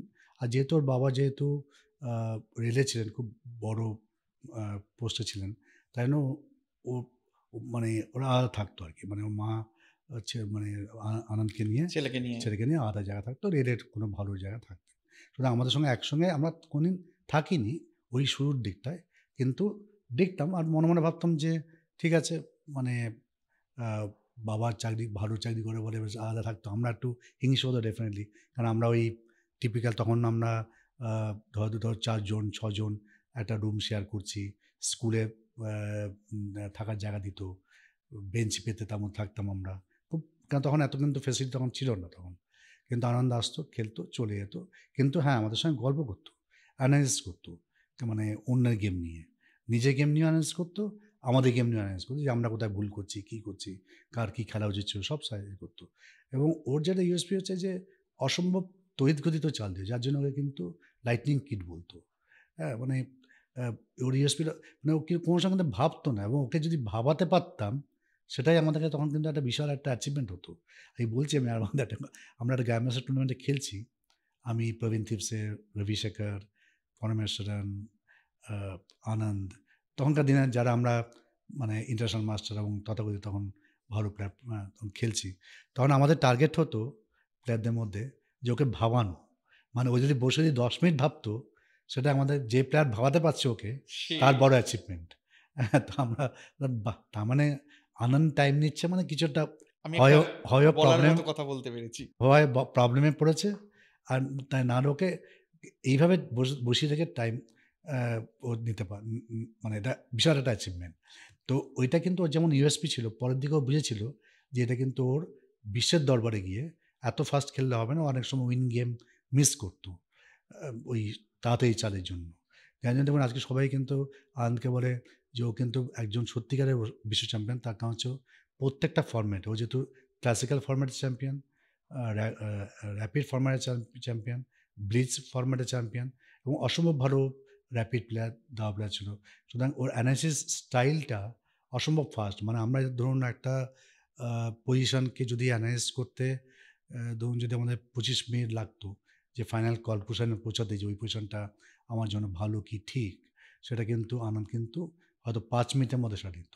সুতরাং এই যে ওর ভাবার এত ফাস্ট ভাবতে পারতো এবং অ্যাকুরেট ভাবতে পারতো, আর ওর মধ্যে একটা সহজাত একটা ইয়ে ছিল যে আন্ডারস্ট্যান্ডিং অফ দ্য পজিশন, অসম্ভব ফাস্ট ও বলতে পারতো যে এটা এই করলে, এটা এই পিসগুলো এখানে রাখলে, পিসের কোঅর্ডিনেশন, পিসগুলোকে ঠিকমতো খেলানো, বসানো, এবং তা মানে ওপেনিংও খুব ভালো জানতো। তো সব মিলিয়ে হি ওয়াজ এ টোটাল চেস প্লেয়ার, যার জন্য কিন্তু আজকে সবাই ওকে খুব সমীহ করে আর কি। এবং ওর সঙ্গে আমি অনেকবারই খেলেছি, আমরা একসঙ্গে যেমন রুম পার্টনার হয়েছি, টিম পার্টনার হয়েছি টিল 92, তারপরে ডেফিনেটলি ও একটা অন্য লেভেলে চলে গেছিলো, তারপর থেকে ওর সঙ্গে খেলা হয়নি, কারণ ইন্ডিয়াতে তারপর আর খেলার মতো টুর্নামেন্ট হয়নি। ও তখন ক্যান্ডিডেটস খেলছে, ওয়ার্ল্ড চ্যাম্পিয়নশিপ যখন তৈরি হচ্ছে, তো সুতরাং তারপর থেকে খেলা পাইনি। কিন্তু ওর সঙ্গে আমার লাস্ট খেলা হয়েছিল 92-তে কলকাতাতে, সেখানে আমরা খেলেছিলাম, ওর সঙ্গে খেলা হয়েছে, সেটা ড্র হয়েছিল। তো তার আগে আমরা ন্যাশনাল টুর্নামেন্টে অনেকবারই খেলেছি। তো এইভাবে ওকে বড় হয়ে উঠতে দেখেছি, এবং ওর ওই ওঠার জন্যেই আজকে তো আমি বললো মানে আনন্দ, ও প্রথমে হলো ওয়ার্ল্ড জুনিয়র চ্যাম্পিয়ন, তারপরে ওর গ্র্যান্ড মাস্টার, তারপরে ও ক্যান্ডিডেটসে কোয়ালিফাই করলো, তারপরে ওয়ার্ল্ড চ্যাম্পিয়ন হলো, পাঁচবার ওয়ার্ল্ড চ্যাম্পিয়ন। কিন্তু তার আগেই এই প্রথম গ্র্যান্ড মাস্টার এবং ওয়ার্ল্ড চ্যাম্পিয়নশিপ হলো, যার জন্য কিন্তু আজকের যে জেনারেশনটাকে আমরা দেখতে পাচ্ছি, যারা আমরা এখন ভারতবর্ষে এখন রুল করছে নাম্বার 1, তো সেটা কিন্তু সম্পূর্ণ কিন্তু এই তার হাতে, তার জোয়ারটা এসছে কিন্তু ওখান থেকেই। অঞ্জন দত্তর একটি লেখা পড়েছিলাম, গানের লোক তিনি, বলেছিলেন যে এরকম আমি তাদের স্কুলের একটি অনুষ্ঠানে তিনি গিটার বাজিয়ে গান গাইছিলেন, একটি মেয়ে স্টেজে উঠে এসে বলেন যে গিটারটা টিউন ঠিক নেই, এবং তিনি টিউনটা করে দেন। পরবর্তীকালে সেই মেয়েটি তার স্ত্রী হন। আপনি আশা করি আপনি দাবারু, আপনি বুঝতে পারছেন প্রশ্নটা কোন দিকে যাচ্ছে। সহেলি ধর একটি ম্যাচে ড্রয়ের প্রস্তাব প্রত্যাখ্যান করে তিনি জয়লাভ করেন, এবং সেখান থেকে একটা অন্য যাত্রা, একটা বড় ম্যাচ শুরু হয়। যদি সেই ম্যাচের কথা আপনি বলেন একটু। এটা ছিল 88-এ খুব সম্ভবত। সেটা একটা সাইমেলটেনিয়াস এক্সিবিশন দিচ্ছেন। সাইমেলটেনিয়াস মানে আমি একসঙ্গে 20-25 জনের সঙ্গে খেলছিলাম। আর ওটা যে just exhibition match, serious tournament না। তো সেখানে দেখলাম অন্যরাও ছিল। একটা ইয়াং মেয়ে, ও খেলতে বসছে। তো তখন শুনেছিলাম যে হ্যাঁ, একজন সহেলি ধর বলে একজন প্লেয়ার উঠছে বেঙ্গল থেকে, খুব প্রমিজিং, ভালো খেলছে, এটুকুই শুনেছিলাম। এবং আমি যখন খেলা শুরু হবে, আমি যখন খেলা শুরু করব, তার আগে আমাকে বলেছিল যে একটু সাবধানে থেকো। কারণ যারা যখন এটা কে বলেছিল? উনি বলেছিল? না, অর্গানাইজার, মানে যারা করছে। মানে কী হয়, এটা তো সাইমালটেনিয়াস এক্সিবিশন, এটা সিরিয়াস না। তো এবার ধরুন একটা লুজ হয়ে আমি যেতে ধরুন পারে। 23 জনের সঙ্গে খেলছি, কারণ আমার কনসেন্ট্রেশন লেভেল, আর আমাকে তো ফিরে এসে 30 ওই চালটা মনে রাখতে হবে। ফিরে এসে আবার ওই পজিশনটা আমার মনে রাখতে হবে। আমাকে অসম্ভব এর মধ্যে থাকতে হবে, ফোকাস থাকতে হবে। আর সাধারণত হয় কি, ভালো প্লেয়ারদের যারা একটু ভালো, তো তাদেরকে একটা রোতে বসানো হয়, সো দ্যাট আমি ওইগুলোকে বেশি করে কনসেন্ট্রেট করতে পারবো। তো আমি ঠিক আছে। তো আমি খেলতে হঠাৎ দেখছি ওই পজিশনটা আস্তে আস্তে আমার একটু আয়ত্তের বাইরে চলে যাচ্ছে। তাই জন্য বেশি আয়ত্তের বাইরে যাওয়ার আগে আমি ড্র অফারটা করে দিই। তা আশা করি ড্র নিই না, কারণ আমি তখন আমাকে সবাই তখন চেনে জানে, আমি ইন্টারন্যাশনাল মাস্টার, গ্র্যান্ড মাস্টারের জন্য আমি যে উঠছি, এবং তখন অলিম্পিয়াড খেলে এসেছি, সব কিছুই। তো এত নাম আমি নিয়ে নেবে, ভয় নিয়ে নেবে। তো আমি ড্র অফার করেছি। তো দেখলাম ভেবেচিন্তে বললেন না। আমার খুব মনে লাগলো, কী হলো, আমি ড্র অফার করলাম অথচ নিল না। তা ঠিক আছে। তো ব্যাস, তারপর বোধহয় আর কিছুক্ষণ চললো, খুব সম্ভবত ওটা হেরে গেছিলাম। হ্যাঁ, তারপর হার স্বীকার করলাম, হয়ে গেল, ওখানেই এন্ড। তারপরে তো টুর্নামেন্ট যখন আমাদের ইন্ডিয়াকে রিপ্রেজেন্ট করার জন্য 91-এ আমরা লন্ডনে লর্ডস ব্যাংকে গেছি। তখন ও ইন্ডিয়াকে রিপ্রেজেন্ট করতে সুযোগ পেয়েছিল। সেখান থেকে আবার আলাপ হলো, সেই আলাপ থেকেই একটা ছোট্ট অ্যানেকডোট, একটা ছোট্ট ম্যাচের কথা মনে করাবো। গোর্কি সদনে আপনি বাঙালি কবি, সাহিত্যিক, লেখক, যারা দাবা প্রেমী, তাদের সঙ্গে একটা সাইমালটেনিয়াস খেলেছিলেন। সেই দিনটার কথা মনে আছে? হ্যাঁ, অবশ্যই। তারা কেমন পারফর্ম করেছিলেন সেই দিন? তার পারফরমেন্স থেকে আমার মনে আছে যে সুভাষ মুখোপাধ্যায়, সত্যজিৎ রায়। হ্যাঁ, সত্যজিৎ বাবুর সঙ্গে, মানে ওটা একটা বিশাল মাইলস্টোন আমার জীবনে, একটা বিশাল, মানে ওরকম একটা ব্যক্তিত্ব, ওরকম লম্বা গলা, মানে ওনার বাড়িতে একবার গেছিলাম তার আগেই, ওই ম্যাচটার আগেই, ওখানে ওনাকে ইনভাইট করার জন্য। আমাকে যারা অর্গানাইজার তারা বলে তুমিও চলো, তাহলে উনি খুশি হবেন, আসবেন। তখন ওনার অনেকটা বয়স হয়ে গিয়েছে, 1983 সাল। হ্যাঁ, ঠিক আছে। তো যখন বাড়িতে ঢুকলাম, তো ওরকম চেহারা আর ওরকম গলা, মানে আমি অবিশ্বাস্য, পরে বোঝানো মুশকিল। তারপরে উনি যে আসবেন সেটাও আমি কিন্তু এক্সপেক্ট করিনি। এই যে উনি বিশাল ব্যক্তিত্ব একজন, কিন্তু উনি এসেছিলেন, এবং বিশ্বাস করবেন না, ওটা মানে আমার প্রাপ্তি, সৌভাগ্য হয়েছে যে উনি ছিলেন, অনেকক্ষণ ছিলেন, এবং তখন সন্দীপ বাবু ছিলেন সঙ্গে, সন্দীপ রায় ওনার ছেলে। আর ওই ম্যাচটাতে, ওই মানে ম্যাচ না, মানে ওই এক্সিবিশনটাতে অনেক নামি দামি ব্যক্তিত্বরা খেয়েছিলেন, সুভাষ মুখোপাধ্যায়, চিন্ময় চ্যাটার্জি, সুনীল গঙ্গোপাধ্যায়। অনেকে খেলেছিলেন। তো এটা একটা এক্সিবিশন গেম হয়েছিল, কিন্তু সবাই খুব এনজয় করেছিলেন, সবার সঙ্গে একটা বেশ ভালো একটা সম্পর্ক গড়েছিল। তারপরে চিন্ময় চ্যাটার্জি, সুভাষ মুখোপাধ্যায়, ওনারা সব বাড়িতে তো আমরা থাকতাম সেন্ট্রাল বাড়িতে, ওনারা কিন্তু বাড়িতে প্রায় অনেকেই এসছেন আর কি। তো যেহেতু ওনারা খুব আমাকে স্নেহ করতেন, তো একটা অন্যরকম সম্পর্ক গড়ে উঠেছিল। এবং সেই সেই এক্সিবিশন যে ডিসপ্লেটা হয়েছিল, সেটা এখনও সবাই মনে রাখে। ওটা আমার জীবনের ওটা একটা অন্যতম একটা অভিজ্ঞতা হয়েছিল আর কি। আপনাদের সময়টা, আপনাদের বড় হয়ে ওঠার সময়টায় আপনারা যাদেরকে দেখে অনুপ্রেরণা পেয়েছেন, যাদেরকে মনে করেছেন যে এদের থেকে খেলা দেখে শেখা যায়, মানে তাতে ফিশার থাকবেন, কাসপারভ থাকবেন, আপনার আইডল কে ছিলেন? মানে যে ছেলেটি ছবি করতে আসছে তার হয় উত্তম কুমার অথবা সৌমিত্র চট্টোপাধ্যায়, এরকম একটা ধরে রাখার ব্যাপার থাকে। আপনি যদিও তখন সুযোগ কম ছিল দেখার তখন শেখার, তখন তাহলেও কাকে আপনি আমার চেস মানে ববি করতেন? Fischer Bobby Fischer. Definitely Bobby Fischer ছিল। আর পরের দিকে যখন বইগুলো মানে দাবার বইগুলো যখন পেতে আরম্ভ করলাম বা দেখতে আরম্ভ করলাম, তখন হচ্ছে ক্যাপাব্লাঙ্কাকে আমার খুব ভালো লাগতো এন্ড গেমের জন্য। কিন্তু ববি ফিশার ডেফিনেটলি আমার জীবনে একটা বিশাল দাগ কেটেছিল এবং ওনাকে আমি আইডল মানি। আর পরের দিকে ডেফিনেটলি কার্পভকে ভালো লাগে, কারণ ওনার মানে বিহেভিয়ার এবং সব কিছু একটা টোটাল একটা আহ, আদর্শ মানুষ হিসেবে। তারপর কাসপারভ তো ডেফিনেটলি আছে। দাবার সঙ্গে যে অনুধ্যান, যে মগ্নতা, আহ, যে ফোকাস, কনসেন্ট্রেশন শব্দটা আপনি বারবার ব্যবহার করছেন, যেটা লাগে আপনারা একাডেমি তৈরি করার পর, এই বিষয়টা কি আলাদা করে জোর দেওয়ার পরিকাঠামো তৈরি হয়েছে? হ্যাঁ, আমরা ডেফিনেটলি আমি সবাইকে বলি যে মানে আমি এই প্রশ্নটা করছি যেহেতু আপনি বারবার বলছেন যে আমরা যখন শুরু করেছি তখন আমাদের আলাদা করে ঠেলে দেওয়ার, গাইড করার কোচ সেভাবে ছিল না। 2005 পরবর্তী সময়ে আপনি একদম প্রফেশনাল কোচ হিসেবে ছাত্রছাত্রী তৈরি করতে লাগলেন। তো আমি যেটা জানতে চাই সেটা হলো কি কি বদল, মূলগত স্ট্রাকচারের জায়গা থেকে কি কি বদল আপনারা আনলেন? সেখানে কি ধ্যান, মনোযোগ, অনুশীলন এই জায়গাগুলো যোগ হলো, বা অন্যান্য যদি কিছু আপনি বলেন? না, দেখুন আমি অ্যাকচুয়ালি আমার ছোটোবেলায় একটা খেলতে খেলতেই হঠাৎ একটা মনে হয়েছিল, যে স্বপ্ন হয়েছিল যে আমি আহ, সুযোগ পেলে সময় আমি যদি সেরকম সম্ভব হয় একটা একাডেমি খুলবো। কেন খুলবো? তার কারণ হচ্ছে যে আমার মনে হয় যে কোনো ফিল্ডে যেটুকুই সাকসেস পাক না কেন, তো কিছুটা হলেও সোসাইটিকে রিটার্ন দেওয়া উচিত। সেটা আমি যদি আজকে যদি আমি একাডেমির মাধ্যমে বা নিজের ব্যক্তিগত কোচিংয়ের মাধ্যমে আমি যদি 10 জন কেউ যদি আমি ইন্সপায়ার করতে পারি দাবাতে আসতে বা দাবা খেলতে, বা আমাদের যদি ইন্সপায়ার করতে পারি, তা আমার সেটা একটা বিশাল একটা সমাজের প্রতি আমার রিটার্ন দেওয়া। তো সেইটা মাথায় রেখে আমি 2005-এ আমরা শুরু করি, আমি আর সোহাগিনী। সম্পূর্ণ নিজেদের উদ্যোগে, কোনো রকম স্পন্সর ছিল না, আমরা করি। এবং আমরা 20 বছর হয়ে গেল। 20 বছরে আমার এই সেপ্টেম্বরে আমাদের 20 বছর হবে।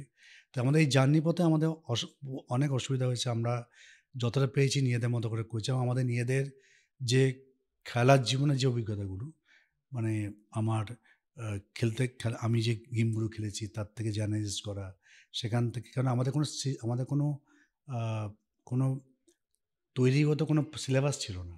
আপনার সময় যেটা আমাদের সময় রেডিমেড কোনো সিলেবাস ছিল রেডিমেড না। কোনো সিলেবাস ছিল না। এখন তো আপনি প্রচুর পেয়ে যাবেন। এখন কম্পিউটারের জন্য, ইন্টারনেটের মাধ্যমে এখন যদি কেউ দাবা শিখতে চায়, তো দাবা শেখাটা তার কাছে কোনো ব্যাপার না। যে কোনো মানুষের কাছে বা যে কোনো বাচ্চার কাছে। এবং মেটেরিয়ালও কোনো ব্যাপার না। আপনি একটা ওপেনিং বলুন, মিডল গেম বলুন, সব রেডিমেড পাওয়া যাচ্ছে। এবং 15 চাল, 20 চাল, 25 চাল পর্যন্ত বাচ্চারা সেগুলো শিখে তারা আসছে। কিন্তু আমার সময় ছিল না। তো আমরা 2005-এ শুরু করি ওটাই মাথায় রেখে, যে আমরা চেষ্টা করব আমাদের যে এক্সপিরিয়েন্স সেটা কাজে লাগিয়ে বাচ্চাদেরকে দেওয়া। আর তার সঙ্গে সঙ্গে বিশেষ করে প্যারেন্টসদের, বাবা মাদের বোঝানো কেন দাবাটা খেলানো উচিত, খেললে কী সেখান হতে থেকে পারে। কি চেস ইন স্কুলস প্রোগ্রামটা? এখান থেকে চেসিং স্কুলস প্রোগ্রাম আমরা চালু করেছি। এবং আমার এই জার্নিতে 20 বছরের একাডেমিক জার্নিতে আমরা বাচ্চাদেরকে তো বলি যে এই জিনিসগুলো দরকার, মানে তার মধ্যে যেমন কনসেন্ট্রেশন থাকে, আহ, মানে তার মধ্যে দাবার সঙ্গে যারা সবথেকে মানে একদম জড়িয়ে আছে সরাসরি, সেটা হচ্ছে যে meditation and yoga. Yoga meditation, মেডিটেশনটা মাস্ট সবাইকে করতে বলি। এবং তার জন্য কিন্তু বাবা মাদেরও বলি যে আহ, আজ আরেকটা এর সঙ্গে যোগ করতে চাই, সেটা হচ্ছে যে অনেকের ধারণা আছে যে দাবা খেললে শারীরিক দক্ষতার দরকার নেই। আমি আসতাম এই প্রশ্নটা, হ্যাঁ। সুতরাং আমাদের সবাই ভাবে যে যেহেতু এটা বসে খেলা, যেহেতু এটাতে কোনো ফিজিক্যাল মুভমেন্ট নেই, সুতরাং দাবা খেললে এটা কোনো ফিজিক্যাল ফিটনেস দরকার নেই। কিন্তু এটা কিন্তু অ্যাবসলিউটলি ভুল ধারণা। তার কারণ হচ্ছে আমরা যে এই যে পোস্টারে বসে আমরা সামনে হাত রেখে ঘন্টা পর ঘন্টা ভেবে যাই, এবং সেটা 4 ঘন্টা 6 ঘন্টা। এবং এখন বর্তমান সময়, আগে আমাদের সময় ছিল হচ্ছে 7 ঘন্টার সেশন, এখন বর্তমানে একদিনে 2টো করে খেলা হচ্ছে। সকালে খেলছে একটা, বিকেলে খেলছে একটা। সুতরাং 4 ঘন্টা 4 ঘন্টা 8 ঘন্টা খেলছে। এবং এই 8 ঘন্টার মাঝখানে তাকে কিন্তু একটা গেম খেলা পরে তার মাঝখানে তাকে আবার প্রিপারেশান নিতে হচ্ছে। সুতরাং ভেবে দেখুন যে 8 ঘন্টা থেকে 9 ঘন্টা খেলার পরে তারপরে যে পরিমাণ স্নায়ুর উপর চাপ পড়ে, ব্যাকের উপর চাপ পড়ে, সুতরাং এটা দেখা গেছে আগেকার দিনের খেলোয়াড়রা, আমাদের জেনারেশন খেলোয়াড়দের প্রত্যেকের spine mobility issue. Spinal mobility issue আছে, প্রত্যেকের স্পন্ডালাইসিস আছে। আমার নিজেরও 91-এ অসম্ভব রকমভাবে অ্যাটাক করেছিল সার্ভাইকাল C5C6-এ, এবং তারপরে আমাকে ডাক্তার বলছে যে এটা কোনদিন ট্রিটমেন্ট মানে সামা যাবে না, অনলি থিং ইজ আমাকে প্রত্যেক দিন ফিজিক্যাল ফিটনেস মধ্যে থাকতে হবে, রেগুলার কিছু এক্সারসাইজ করে যেতে হবে। তো তখন থেকে আমি বুঝলাম যে তার আগে কিন্তু কোনো ধারণা ছিল না আমার। আমি খেলতাম, কোনো এক্সারসাইজ করতাম না, এমনি হয়তো ফুটবল খেলতাম, ঠিক আছে, তার জন্যে হয়তো আমার সেরকমভাবে অসুবিধা ছিল না, আমি সবসময় রোগা ছিলাম, তো ফুটবল খেলতাম বলে আমার প্রবলেম হতো না। কিন্তু তখন বুঝলাম যে হ্যাঁ, দাবাতে কিন্তু ফিজিক্যাল ফিটনেস দরকার। এখন কিন্তু সেটা আমরা সব গার্জেনদের বলি, আপনি এখন সেটাকে ইমপ্লিমেন্ট করতে ইমপ্লিমেন্ট পারছেন। করার সব গার্জেনদের আমরা বলি যে আপনার সন্তান দাবাটা খেলছে, ইনডোর গেম একটা, কিন্তু তার সঙ্গে একটা ফিজিক্যাল মুভমেন্ট গেম, আপনার টেবিল টেনিস হতে পারে, ব্যাডমিন্টন, সেটা পাশে রেখে দিতে হবে। সুইমিং হতে পারে, এইগুলো যেন করে। আর তার সঙ্গে সঙ্গে মেডিটেশন, সে 5 মিনিট হোক 10 মিনিট হোক, সেটা যেন করে। তার কারণ হচ্ছে যে দাবাটা যেটা একটা খুব কমন টার্ম আছে, ব্লান্ডার, মানে মিস্টেক আর কি। মিস্টেক করলে আমরা বলি জিতছিল, এক চালে ব্লান্ডার করলাম। এবার ব্লান্ডারটা কেন হয়? গ্র্যান্ড মাস্টারও হয়, ম্যাগনাস কার্লসেনেরও হয়। সেদিকে ম্যাগনাস কার্লসেন দেখলাম আমরা বলতেছে আছে ব্লান্ডারটা। ব্লান্ডারটা করলো। ওয়ার্ল্ড চ্যাম্পিয়নশিপে ডিং লিলেন গুকেশের সঙ্গে যে ফাইনাল গেমটা করলো, ব্লান্ডার, মানে ওরকম ব্লান্ডার সাধারণত হয় না। তো ব্লান্ডার আমাদের প্রত্যেকেরই হয়, এবং এই ব্লান্ডারটা হচ্ছে খুব কমন এক্সকিউজ। দেখুন, ভালো প্লেয়ারদের ব্লান্ডার হয় হয় কিন্তু রেয়ার হয়, এবং সেটা তারা কোনো এক্সকিউজ দেয় না। কিন্তু আমাদের ইয়াং জেনারেশন যেটা হচ্ছে, যে ধরুন হেরে গেলেই বাচ্চা বলে, জানো তো আমার ভালো ছিল কিন্তু ব্লান্ডার করলাম। এই ব্লান্ডারটা কেন হয়? ব্লান্ডারটা হয় হচ্ছে ফ্র্যাকশন অফ সেকেন্ডের আপনার চিন্তায় যদি ব্যাঘাত ঘটে, আপনি যদি তার মানে নিবিড় মগ্নতা দরকার। মগ্নতা দরকার। আর দাবাতে আরেকটা জিনিস সব থেকে বড় দরকার, সেটা হচ্ছে যে যেটা বলছিলাম আনন্দের যে কোয়ালিটিটা, খুব fast correct assessment, position assessment করাটা, সেটা কিন্তু আমাদের বাচ্চারা যখন করি, আমরা তখন তার বলি যে ওই অ্যাসেসমেন্টটা পৌঁছতে হয়। যার জন্য দাবাটা একটা ছকের মধ্যে আমরা খেলছি, কিন্তু আরেকটা ছক ব্রেনে থাকতে হবে, যেই ছকটা মাধ্যমে আমি চালটাকে ভেবে এগিয়ে যাব। অর্থাৎ ব্রেনে আগে খেলাটা হয়ে যাচ্ছে সুপার কম্পিউটারে। কারেক্ট, ব্রেনে আমাকে রাখতে হচ্ছে। তার কারণ হচ্ছে আমি ধরুন যে কোনো ডিসিশন আছে, যে কোনো কোম্পানি বলুন, আপনাদেরও, আপনারা যখন একটা কোনো ডিসিশন নিচ্ছেন বা একটা কোনো পরিকল্পনা নিচ্ছেন, ডিসিশন নেওয়ার আগে, সেটা তো আপনারা অ্যাসেস করছেন, আফটার ম্যাথটা ভেবে করতে হচ্ছে। ভেবে করতে হচ্ছে যে আপনি ধরুন একটা কিছু ইনভেস্ট করছেন, সেটা কি দাঁড়াবে 2 বছর পর, 5 বছর পর, 10 বছর পর। আপনি একটা কোম্পানি চালাচ্ছেন, তার সবাইকে যে নিয়ে কাজ করছেন, কীভাবে কাজ করবেন, তার তো একটা রোডম্যাপ তৈরি করতে হবে, করে তারপর তো একটা ফাইনালি গিয়ে আপনাকে একটা অ্যাসেসমেন্ট করতে হবে যে আমার এই টার্গেট। ঠিক তেমনি আমাদের দাবাতেও আমরা যখন খেলি, তখন কিন্তু আমাদের ওইটা ভাবতে হয়। আমার কিউরিওসিটি, আমি জানতে চাই যে একজন পেশাদার দাবাড়ু, সে পেশাদার দাবাড়ু কচাল ভাবতে একসাথে পারে। কচাল ভাবতে পারে? এটা খুবই কমন খুব প্রশ্ন খুব আপনাদের। কমন প্রশ্ন। তার কারণ হচ্ছে যে দেখুন, সবই ডিপেন্ড করছে কিন্তু পজিশনের উপরে, সিচুয়েশনের উপরে। আমাদের অনেক সময় হয় যে ফোর্সড মুভ দিতেই হবে, সেখানে আপনাকে ভেবে কোনো লাভ নেই, কারণ আপনি হয়তো সময় নষ্ট করছেন। যেখানে ক্যাপচার করতেই হবে, যেখানে ধরুন আপনার মানে চেক আছে, চেকটাকে কভার করতেই হবে। কিন্তু ইন জেনারেল দেখা যায় যে আমরা আমাদের অজান্তে, আমরা হয়তো কেউ 20 চাল, কেউ 30 চাল, কেউ 50 চাল, কেউ 80 চাল পর্যন্ত অ্যাডভান্স ভাবছে। 80টা চাল? তারা কীভাবে ভাবছে আমি বলছি আপনাকে। এখানে শাখা পোশাখা নেই, আমি বলছি না যে একদম ডাইরেক্ট ভাবছে। ধরুন আমি একটা ক্রিটিক্যাল পজিশনে, আমার 4টে অপশন আছে, ABCD। আমি প্রথমে এটা ভাবলাম, ভাবলাম। এবার দিয়ে যখন শুরু করতে যাচ্ছি, আমি এক চাল দিলাম, আমার অপোনেন্ট কী দিতে পারে, আমি তারপরে কী দেবো, তারপরে কী দিতে পারে, ভাবতে ভাবতে তার মধ্যেও আবার মানে একটা ভেরিয়েশন বেরোতে পারে। ধরুন আপনি 4 নম্বর চালে গিয়ে আপনি অন্য চাল দিতে পারেন, আরেকটা ভেরিয়েশন হতে পারে, সেটা কি কোথায় গিয়ে থাকতে পারে। এইভাবে যদি দেখা যায় যে at the end of the মানে ক্যালকুলেশনস, দেখা গেল যে আপনি আপনার অজান্তে 20টা চাল ভাবলেন, আমি আমার অজান্তে 40টা চাল ভাবলাম। এই যারা ওয়ার্ল্ড চ্যাম্পিয়ন, ম্যাগনাস কার্লসেন, আনন্দ, গুকেশ, নাকামুরা, কারুয়ানা, এরা হয়তো 60 চাল 80 চাল পর্যন্ত ভাবছে, কিন্তু সেগুলো সবই হচ্ছে কিন্তু ক্যালকুলেশনের মধ্যে ভেবে যাচ্ছি। এরপরে কাজগুলো হচ্ছে আপনার এই ইনটুইশন, আপনাকে আর পারফেকশন অফ দ্য মানে অ্যাসেসমেন্ট, এই সব কটা নিয়েই কিন্তু যেতে। আজকে কালসুনো গ্র্যান্ডমাস্টার, আমিও গ্র্যান্ডমাস্টার, গুকেশও গ্র্যান্ডমাস্টার, ডিফারেন্সটা কোথায়?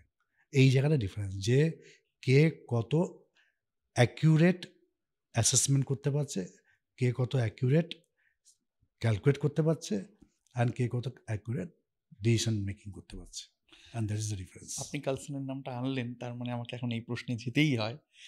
ডিংলিরেন, কার্লসন, এই যে আমি আপনাকে জিজ্ঞেস করছিলাম আগে যারা খেলতেন তাদের মধ্যে থেকে কাকে আপনি চেস করতেন, কাকে আপনার মনে হতো থ্রিলিং? আপনি ফিশারের নাম বললেন, ডিংলিরেন, কার্লসন, আরও যারা খেলছেন, আমি ভারতটা পরে আসবো, গোটা বিশ্বে যারা খেলছেন, আপনার কি মনে হয় কার খেলা আপনাকে সব থেকে বেশি ফ্যাসিনেট করে, আপনাকে সব থেকে বেশি ডেফিনেটলি কার্লসন, কেননা কোথায় আলাদা সে বাকিদের থেকে?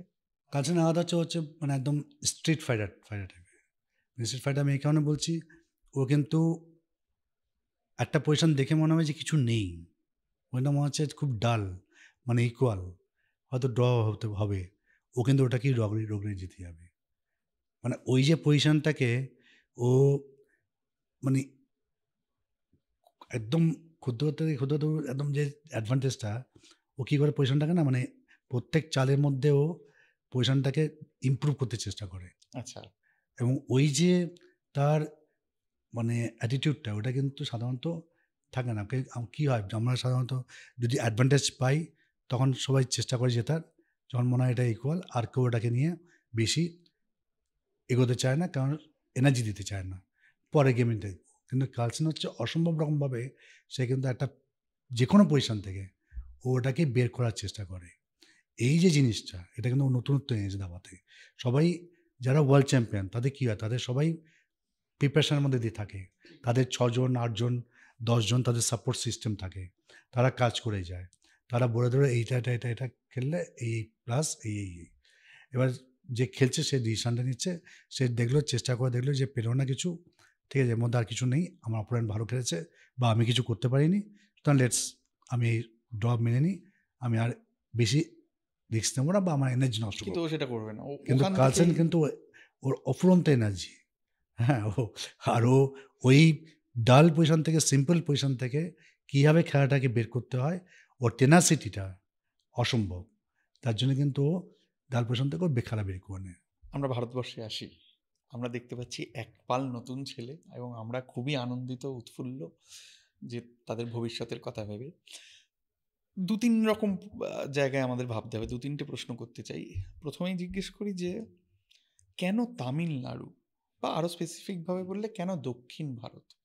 দাবায় দক্ষিণ ভারতের আধিপত্য, ডমিনেন্স, এটার লজিকটা কি? এর পেছনে কি আছে যা আমাদের নেই? কারণ আমি 1978 সাল থেকে ভারতবর্ষের বিভিন্ন জায়গায় খেলে বেড়াচ্ছি, এবং তখন কিন্তু ম্যাক্সিমাম টুর্নামেন্টগুলো হতো তামিলনাড়ুতে বা মহারাষ্ট্রে।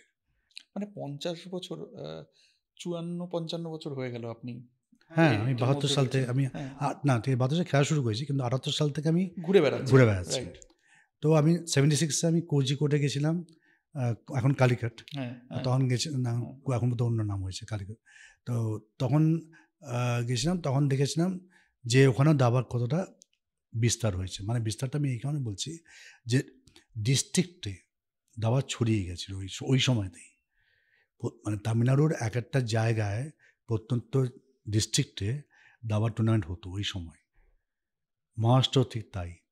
সেই সময় কিন্তু তামিলনাড়ু এবং মহারাষ্ট্র ছিল রেসারেসি হতো, 1 নম্বর 2 নম্বরের জন্য থাকতো।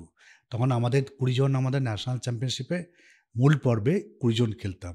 তাহলে দেখা যেত 20 জনের মধ্যে 8 জন মোটামুটি 15 থেকে 16 জন তামিলনাড়ু এবং মহারাষ্ট্র প্লেয়ার। বাকি 4 জন কি 5 জন আমরা ইন্ডিভিজুয়াল চান্স পেতাম, ইন্ডিভিজুয়াল অন্য স্টেট থেকে। তার মধ্যে আমি ছিলাম বাংলা থেকে একজন, ধারাবাহিকভাবে ওই ন্যাশনালে খেলতাম, মূল পর্বে আমি বলছি, ন্যাশনাল এ। আর মাঝে মধ্যে উড়িষ্যা, দিল্লি, এদিক ওদিক থেকে একজন করে খেলতো, কিন্তু মেজর পোর্শনটা তামিলনাড়ু, মহারাষ্ট্র। তার কারণ হচ্ছে যে ওখানে দাবাটা ওই সময় থেকে বিভিন্ন জেলাতে ছড়িয়ে গেছে। তার জন্য আজকে তামিলনাড়ুতে এই ছড়ানোর জন্য, পরে মহারাষ্ট্রে প্রবলেমটা গেছে, মহারাষ্ট্র সেইভাবে ছড়িয়েছিল, কিন্তু ওদের ওখানে ধরে রাখতে ধরে রাখতে পারিনি। কিন্তু তামিলনাড়ুতে এই ছড়িয়ে গেছে। তারপরে প্রথম ইন্টারন্যাশনাল মাস্টার হলো মিস্টার ম্যানুয়েল অ্যারেন। হুম, প্রথম উনি অর্জুন পেয়েছেন। তার জন্যে দাবাটা আরও বেশি ওখানে পপুলারিটি হলো। এবং তারপরে আনন্দ আসাতে, যেহেতু এগুলো কিন্তু সবকটা কিন্তু ওই তখনকার ফল কিন্তু এগুলো। তারপরে আনন্দ আসলো। আনন্দ তামিলনাড়ু মানে ইন্ডিয়ার প্রথম গ্র্যান্ড মাস্টার একদম। From Tamil Nadu, from Chennai. হ্যাঁ, তো সুতরাং কী হলো, দাবাটা আরও এগিয়ে গেল। এবং ওভারঅল ইন্ডিয়াতে ডেফিনেটলি দাবার একটা জোয়ার আসলো আনন্দ একদমই। প্রথম গ্র্যান্ড মাস্টার হওয়ার পরে। বিনিয়োগগুলোও সেখানে সব বিভিন্ন জায়গায় একাডেমিগুলো সব তৈরি দিকে হলো। আসতে আরম্ভ করলো। কিন্তু তামিলনাড়ু কিন্তু প্রথম থেকেই এগিয়েছে। যার জন্য কিন্তু আজকে তামিলনাড়ুতে আমাদের যত গ্র্যান্ড মাস্টার 86-7 গ্র্যান্ড মাস্টার আমরা আছি, তার মধ্যে 50% এর কাছাকাছি শুধু একটা জায়গা থেকে একটা আসছে। জায়গা থেকে। আরও আশ্চর্য হবেন জেনে যে তামিলনাড়ুতে একটা স্কুল আছে চেন্নাইয়ের কাছেই, ভারামাল বলে একটা স্কুল আছে। যে স্কুল থেকে গুকেশ, অর্জুন, প্রজ্ঞানন্দা সবাই ওখান থেকে ওখানে পড়াশোনা করেছে। ওই স্কুলের থেকেই আছে 21 জন গ্র্যান্ড মাস্টার। মানে 50% এর যেটা বলছেন তার মধ্যে আবার 50%। এবং কেন আছে না, ওখানে ওরা কি করতো, ওরা যে প্লেয়ারটাই একটু ভালো খেলছে, ধরুন স্টেট চ্যাম্পিয়ন হয়েছে কি ন্যাশনালে খেলতে যাবে, তাদেরকে ওখানে পড়াশোনার সুযোগ করে দিত ফ্রিতে। ইনফ্যাক্ট যখন টুর্নামেন্ট খেলতে যাচ্ছে তখন ফাইন্যান্সিয়াল সাপোর্ট করতো। আপনার ফাইন্যান্সিয়াল সাপোর্টটা কখন দরকার? একটা বাচ্চা যখন বেস লেভেল থেকে উঠে আসছে, এই সাপোর্টটা আপনারা মিস করেছিলেন। আমরা কেউই পাইনি এবং অন্য কোনো ইভেন্টও পায় না। যেটা আমাদের দরকার হচ্ছে যে আমাদের কখন পায়, যখন সে সাকসেস হয়ে যায়, একটা জায়গায় পৌঁছে যায়। আজকে গ্র্যান্ড মাস্টার হওয়ার পরে কিন্তু আপনার সেই জায়গার দরকার নেই, কিন্তু গ্র্যান্ড মাস্টার হওয়ার আগে যে স্টেট চ্যাম্পিয়নশিপ, ন্যাশনাল চ্যাম্পিয়নশিপ বা ওপেন টুর্নামেন্ট খেলতে যাওয়ার জন্য যে আর্থিক সাহায্য দরকার, সেটা নেই। সেটা যদি না পায় তাহলে একটা বাচ্চা এগিয়ে যেতে পারবে না। আর একজন বাচ্চা বা ভালো করতে গেলে অনেক কিছু ফ্যাক্টর কাজ করে। যেমন তার বাবা মায়ের তো আছেই, বাবা মায়ের অবদান থাকতেই হবে, কিন্তু তার সঙ্গে তার স্কুল থেকে তাকে পারমিশন পেতে হবে। ঠিক। সার্বক্ষণিকভাবে সে যাতে ওখানে মনোনিবেশ খেলতে করতে পারে, পারে, যা তার যা একটা ছেলেদের প্র্যাকটিস total করতে পারে। right। আমি যখন খেলছিলাম, আমার হেয়ার স্কুলে পড়তাম, আমার একদম পুরো অবাধ দিয়েছিল যে খেলার জন্য আমি খেলতে যেতাম। আর তখন পরীক্ষা হতো মাত্র দুটো, একটা হাফ ইয়ারলি, একটা অ্যানুয়ারি। এখন তো প্রত্যেক সপ্তাহে পরীক্ষা হয়, স্কুলে week semester test, system. Week test হয়, উইকলি টেস্ট। তখন বাচ্চারা ক্লাস 5 থেকে বাবা মারা তারা টেনশনে ভোগে, তারা আমার যে তার লেখাপড়াটার কি হবে। লেখাপড়াটা কী হবে। তারা একাডেমিতে হঠাৎ দেখা গেল যে 2 দিন আসছে, 4 দিন আসছে না। কেন না, উইকলি টেস্ট আছে, সোমবার কি মঙ্গলবার টেস্ট আছে। তো আজকে যদি বাচ্চা কারণ আমি এই লাস্ট 20 বছর দেখেছি প্রচুর প্রতিভাবান খেলোয়াড় তারা নষ্ট হয়ে গেছে বা করতে পারেনি, পারফর্ম করতে পারেনি, জাস্ট বিকজ অফ স্কুল থেকে পারমিশন দেয়নি বলে। আমরা দক্ষিণ ভারতের আধিপত্য নিয়ে বারবার আলোচনা করছি, তার একটা দীর্ঘ প্রিপারেশন আছে। মানে দক্ষিণ ভারত নিজেই নিজেকে যেন তৈরি করেছে সেই বিশ্বনাথ আনন্দের সময় থেকে আজ অবধি, এবং তারই ফসল আজকে আমরা দেখতে পাচ্ছি গুকেশ, প্রজ্ঞানন্দ, এদের কথা একটু বলুন। এদের মধ্যে আপনি কি দেখছেন, এদের সম্ভাবনা, এদের ভবিষ্যৎ, এদের খেলার ধরন ধারণ আপনার কেমন লাগছে? এই মুহূর্তে যদি আমরা দেখি যে বিশ্বের প্রথম 10 জন রিটেড প্লেয়ার, তার মধ্যে আমাদের 4 জন আছে। 4 জনের মধ্যে এই গুকেশ, প্রজ্ঞানন্দা, অর্জুন এবং আরেকজন সাউথ ইন্ডিয়ান ঢুকেছে, সে হচ্ছে আপনার চিদম্বরম, অরবিন্দ চিদম্বরম। অরবিন্দ চিদম্বরম, হ্যাঁ। তো এই 4 জন ঢুকেছে। অরবিন্দ চিদম্বরম সম্বন্ধে লাস্ট কয়েক বছরে এই মানে তার আগে পর্যন্ত খুব একটা ছিল মিডিয়াকার, ও ভালো খেলছিল, কিন্তু এই 2700 রেটিং ক্রস করে ও এখন 750 গায়ে চলে গেছে। এটা জাস্ট 1-2 বছরের মধ্যে। সুতরাং আমরা এখন এদেরকে নিয়েই আমাদের মানে স্বপ্ন। এবং যেটা ম্যাগনাস কার্লসন কয়েক বছর আগে, প্রায় 3-4 বছর আগে বলেছিল যে India is going to rule the chess world. এবং কিন্তু আমাদের ভারতবর্ষ থেকেই বলা হয় যে দাবার উৎপত্তি, এবং কিন্তু আমরা ভারতবর্ষে কিন্তু আবার পুরোপুরি ডমিনেট করতে শুরু করে দিয়েছি এই 4-5 জনের হাত ধরে। অবশ্যই 4 জন্য বিশ্বনাথের তো অবদান অনস্বীকার্য। এবং আপনারা সবাই জেনে খুশি হবেন যে গত বছর দাবা অলিম্পিয়াড হয়েছিল, যেটা হাঙ্গেরিতে। সেখানে পুরুষ এবং মহিলা দুটোতেই কিন্তু একদম আধিপত্যের সঙ্গে আমাদের ইন্ডিয়ান টিম আমরা গোল্ড মেডেল জিতি। শুধুমাত্র দলগত পাবো না, এমনি ইন্ডিভিজুয়ালেও পুরুষ 2 জন গোল্ড মেডেল পায়, মহিলাদের ক্ষেত্রেও 2 জন গোল্ড মেডেল পায়। এবং সেখানে আমি সেভ অফ দ্য মিশন হিসেবে গেছিলাম ইন্ডিয়ান টিমের সঙ্গে। তখন ক্লোজলি দেখেছি এদের মানে এই মানে এগিয়ে আসাটা। তো এবং এই যে এই এই যে গ্রুপটা একটা বাঞ্চ অফ গ্রুপ এগিয়ে এসছে, ভালো করছে লাস্ট 3-4 বছরে, এর পিছনে কিন্তু আনন্দের অবদান সবথেকে বেশি। কেন সবথেকে বেশি? কারণ আনন্দ একটা একাডেমি খুলেছে, ওয়াকা বলে একটা একাডেমি। সেখানে ও কী করছে, ও সিলেক্টেড একদম ক্রিম সিলেক্টেড প্লেয়ারদের নিচ্ছে ইয়াং জেনারেশন থেকে, নিয়ে ওদেরকে ও গাইড করছে। যেহেতু 5বারের ওয়ার্ল্ড চ্যাম্পিয়ন, ওর মানে অগাধ তার এক্সপিরিয়েন্স, তার প্রচুর কাজ করেছে ও। প্রত্যেকটা ওয়ার্ল্ড চ্যাম্পিয়নশিপের আগেই ও টিম নিয়ে কাজ করছে, ওর কাছে প্রচুর মেটেরিয়াল আছে এবং ডেফিনেটলি ও মানে অনেক মানে যে ইনপুটটা দেবে সেটা এদের সবার কাজে আসছে, সেটা বিশ্বমানের। হ্যাঁ সমান। সুতরাং এটাকে এরা কাজে লাগাচ্ছে, এই 4জন। তো গুকেশ যে উত্থানটা একদম সারপ্রাইজিং, লাস্ট 2 বছরে অসম্ভব ভালো খেলতে আরম্ভ করলো। চেন্নাই অলিম্পিয়াড থেকে শুরু করলো 2022-এ, সেখানে চেন্নাই অলিম্পিয়াডে হলো, সেখানে আউটরাইটলি ভালো খেলেছে। তারপরে এই লাস্ট অলিম্পিয়াড 2024-এ, তারপরে ক্যান্ডিডেটসে, তারপরে ওয়ার্ল্ড চ্যাম্পিয়নশিপ। এবং কয়েকদিন আগে সে ক্লাসিক্যাল দাবায়, যেটা ও বলেছিল যে আমি বিশ্ব চ্যাম্পিয়ন, অফিসিয়ালি বিশ্ব চ্যাম্পিয়ন, কিন্তু রেটিংয়ের দিক দিয়ে কালসন আমার থেকে এগিয়ে, আমি ওই জায়গাটায় যেতে চাই। সুতরাং এটাও কিন্তু একটা বিশাল একটা পাওনা, মানে গুকেশের মধ্যে সে ওয়ার্ল্ড চ্যাম্পিয়ন হবো কিন্তু বলেছে, সেই অ্যাম্বিশনটা তার মধ্যে, অ্যাম্বিশনটা আছে, প্লাস একটা রেসপেক্টও দিয়েছে যে কালসন ওয়ার্ল্ড চ্যাম্পিয়ন খেলেনি। সো অনেকেই অনেক রকম বলেছিল এই ওয়ার্ল্ড চ্যাম্পিয়নশিপটা নিয়ে, যে এটা সেই মাপের হচ্ছে না, মানে সেই মানের হচ্ছে না, বা মানে রেটিংয়ের দিক দিয়ে 1 নম্বর প্লেয়ার খেলছে না। কিন্তু গুকেশ কিন্তু তারপরে ওটাকে সহ্য করে গেছে, চ্যাম্পিয়ন হয়েছে এবং সে নিজেকে প্রমাণ করলো এই কালসনকে হারিয়ে। আমরা তাৎক্ষণিক প্রশ্ন রাখি না, কিন্তু আপনার কাছে এই প্রশ্ন না করলেই নয়। আপনি তো ম্যাচটা দেখলেন, কোন মন্ত্রে, কোন জায়গা থেকে কালসন গুকেশের কাছে হারলো? কোথায় পার্থক্যটা তৈরি হলো? আমার মনে হয় একটা জায়গায় ও কিন্তু সত্যি ভালো খেলেছে কালসন, মানে ওপেনিংয়ের পর থেকে মিডল গেমে ও কিন্তু মানে পজিশনটা ডেভেলপ করতেই গেছে, ইমপ্রুভ করতেই গেছে, এবং মোটামুটি বলতে গেলে আউটপ্লেড করেছে মানে গুকেশকে। এবং গুকেশ এটা স্বীকারও করেছে যে ওর প্রচণ্ড চাপে ছিল, কিন্তু গুকেশের যেটা সবথেকে বড় কোয়ালিটি, সেটা চাপের মধ্যেও মাথা মতো করেনি, মানে ও হাল ছাড়েনি। সেখানে কিন্তু মানে কাউন্টার দিয়ে গেছে যতটা, যেটা ম্যাক্সিমাম সবথেকে ভালো চাল যেটা দিতে পারা যায় অ্যাজ পার কম্পিউটার ইঞ্জিন, তো এটা কিন্তু ও দিয়েছে কিন্তু। এবং একটা জায়গায় গিয়ে আমার মনে হয় যে একটা টাইম প্রেশারে পড়েছে দুজনেই, কালসন এবং গুকেশ, কিন্তু সামহাও আমার মনে হয় কোথাও কালসনের মধ্যে একটা কিছু প্লে করেছিল যে yes I am the best, আমি ওকে হারিয়েছি আগে, আমি আবারও হারাতে যাচ্ছি, সেই কারণেই শেষে মেজাজটা ওইভাবে এটা মনে হচ্ছে। তার জন্য ও কিন্তু যখন লাস্ট মুভ দিল গুকেশ, একটা জায়গায় ব্ল্যান্ডার মানে মিস্টেক করেছিল মানে কালসন, আমার মনে হয় ওই ওভার কনফিডেন্সের জন্য হতে পারে। সেখান থেকে যখন ও লাস্ট যে চালটা গুকেশ দিল, হ্যাঁ, কিংয়ের চালটা, কিং F4, তখন সবাই লক্ষ্য করেছে, এটা এখন ট্রোল হয়ে গেছে সারা বিশ্বে, যে হঠাৎ করে কালসেন নিজের মেজাজ হারিয়ে বোর্ডের মধ্যে একটা মানে ধম বাম্প করলো এবং ও মাই গড বলে চেয়েছে, মানে ও নিজে বিশ্বাস করতে পারেনি ওটা হারতে পারে। মানে তার মানে ভেবেতাম কতটা পজিশনটা ওর ভালো ছিল, কিন্তু সেখান থেকে যে হারতে পারে ও ভাবিনি। আর তাও সেটা গুকেশের কাছে, যেখানে গুকেশকেও মানে দাবাতে চাইছে যে now I am number 1 in rating, তো গুকেশের কাছে হেরেছে, সেটা মেনে নিতে পারেনি।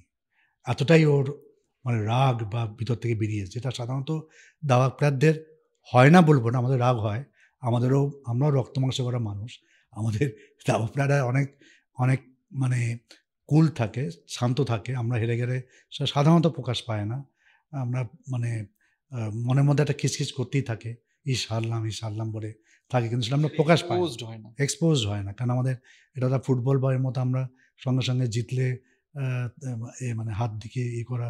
গুকেশই তার প্রমাণ, ওর মুখ দেখে বোঝার উপায় ছিল না যে ও জিতেছে। যখন জিতে সেখানে বুঝতে পারছি জিতছে, দেখবেন চালটা দেওয়ার পর কিন্তু ও কালসন দিকে তাকিয়ে ছিল, এখন চাউনির মধ্যে বোঝা যাচ্ছে যে কেমন দিলাম, এরকম টাইপের, কিন্তু কিন্তু কার্লসেনের যে ব্যবহারটা ও হয়তো আনএক্সপেক্টেড, চোখ বড় হয়ে গিয়ে চোখ বড় হয়ে যাও। তারপর দেখবেন যে যখন ও হ্যান্ডশেক করলো কার্লসেন, তখন যে গুকেশ যে হ্যান্ডশেকটা করেছে সেটা কিন্তু নর্মাল না, মানে অনেকটাই তাচ্ছিল্য ভাব যে তুমি এরকম দেখেছো আমি।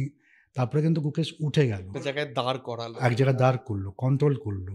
এবং এটাই কিন্তু গুকেশের যেটা সব থেকে বড় ইউএসপি, যে ওর মা যেটা বলেছে সবাই জানে, যে আমি যা সবাইকে বলে বেড়াই যে ভালো প্লেয়ার তৈরি হওয়াটা থেকেও বড় হচ্ছে ভালো মানুষ হওয়া। এবং দাবাটা কিন্তু ভালো মানুষ তৈরি করে, সে প্লেয়ার হোক কি না হোক, দাবা যারা খেলে। তো এটা কিন্তু আবারও প্রমাণ হলো যে গুকেশ কিন্তু কয়েক সেকেন্ড নিল, দাঁড়িয়ে থাকলো, শান্ত হলো, তারপর আবার বোর্ডের দিকে যখন এগিয়ে আসলো, কার্লসনও কিন্তু দেখুন নিজেকে সামনে নিল, সামনে নিয়ে সৌজন্যের জায়গায় পৌঁছে আরেকবার হাত মেলালো। যখন বেরিয়ে যাচ্ছ তখন কিন্তু গুকেশকে প্যাট করে কংগ্রেস করে জানিয়ে চলে গেল, তার মানে ও নিজের ভুলটা বুঝতে পারলো। তো সুতরাং মেজাজ হারালো কিন্তু ওই তাৎক্ষণিক সময়ের জন্য। হ্যাঁ, এবার যেটা বলছেন যে এই গুকেশ, অর্জুন এরিগেসি এবং প্রজ্ঞানন্দার মধ্যে মানে এখন এমনও হতে পারে, সবাই ভাবছে যে হয়তো দেখা গেল যে পরের ওয়ার্ল্ড চ্যাম্পিয়নশিপে হয়তো দুজন ভারতীয়ই খেললো, এরকম হওয়ার একটা চান্স খুব খুব চান্স আছে। এবং আমরা সেটার জন্যই ওয়েট করে আছি যে আমরা এইটা দেখতে পারলে মানে এর থেকে বড় আনন্দের আর কিছু হবে না, এর থেকে বড় কিছু সাফল্য আর হতে পারে না। আমরা সেদিকে তাকিয়ে আছি। আমরা সবাই এদিকে তাকিয়ে আছি। আমি একদম শেষের দিকে চলে এসেছি, আমাকে একটা কথা বলুন, প্রথমে কম্পিউটার তারপর এআই, এই যে দুটো ধাক্কা, এটা দাবা খেলায় ভালো কি করেছে, দাবা খেলাকে কতটা এগিয়ে দিয়েছে, আর কতটা খারাপ করেছে, এমনকি দাবার নান্দনিকতা সেটাও কি এর দ্বারা প্রভাবিত হয়েছে কোনোভাবে? আমি এর সঙ্গে জুড়ে দেবো এই প্রশ্নটাও, যে কম্পিউটারের সঙ্গে দাবা খেলা, এই যে এই প্রবণতাটা এমন, সেটা মানে সেটা একটা বাণিজ্যিক দিকও এখন তৈরি হয়ে গেছে, সেটা কি দাবারুদের সামাও হেল্প করে? এই সামগ্রিকতাটা প্রথমত বলি যদি যে বলেন। কম্পিউটার ডেফিনেটলি প্রচুর হেল্প করেছে, বিশেষ করে অ্যানালিসিসের দিক দিয়ে, পার্টনার হিসাবে। অনেক সময় দেখা গেছে যে অনেক শহরেই অনেক বড় বড় প্লেয়ার আছে, যেখানে হয়তো সে একাই ভালো প্লেয়ার বা দুজন তিনজন আছে। ইভেন আমি কলকাতা এক্সাম্পল দিই, আমার কলকাতা আমরা 11 জন গ্র্যান্ড মাস্টার আছি এই মুহূর্তে, কিন্তু সবাই ব্যস্ত খেলার জন্য, মানে বিভিন্ন রকম টুর্নামেন্ট খেলে বেড়াচ্ছে, কারো চাকরি নিয়ে ব্যস্ত। কিন্তু যখন আমরা যদি কম্পিউটারে যদি আমরা প্র্যাকটিস করি একজন আরেকজনের সঙ্গে, রাতে হয়তো 10টার সময় খেয়ে দিয়ে শুরু করলাম, 10টা থেকে 12টা, 12 থেকে 2টো, এটা অনেকেই করছে। সুতরাং প্র্যাকটিস পার্টনার, মানে সরি, কম্পিউটার থাকার সুবিধা হচ্ছে কম্পিউটারের সঙ্গে খেলতে পারছে সে, কিন্তু প্র্যাকটিস পার্টনারের সঙ্গে কম্পিউটারের সঙ্গে খেলতে পারছে একটা লেভেল সিলেক্ট করে। কিন্তু অ্যাট দ্য সেম টাইম সে কিন্তু কম্পিউটারের মাধ্যমে, এখন ইন্টারনেটের জন্য কম্পিউটারের মাধ্যমে সে কিন্তু আপনার সঙ্গে আমি আপনি হয়তো আছেন ইউএসএ, আমি আছি এখানে, আপনার সঙ্গে আমি কম্পিউটারের মাধ্যমে খেলছি, ভৌগোলিক দূরত্বটাকেও কম্পিউটার মিডিয়াম হিসেবে কাজ করে। মিডিয়াম হিসেবে কাজ করছে। এবং এই কম্পিউটারের জন্য সুবিধা হচ্ছে যে কোচিংটাও পাচ্ছে। সুতরাং কম্পিউটার থাকাতে আরেকটা সুবিধা হচ্ছে যে এখন যে সফটওয়্যারগুলো বেরিয়েছে, আমাদের দাবার যে সফটওয়্যার, দাবার ইঞ্জিন বলি, তো সেগুলো পাওয়া যাচ্ছে। সেগুলোতে পেতে সুবিধাটা কি, যে আপনি যে কোনো একটা পজিশান দিয়ে আপনি কম্পিউটারকে দিয়ে আপনি অ্যানালাইজ করতে পারছেন, যে তারপরে আপনি নিজে আপনি দেখতে পাচ্ছেন যে আপনি কোথায় ভুল করেছেন বা ভুলের মাত্রাটা কতটা, আর এখানে কি খেলা উচিত ছিল।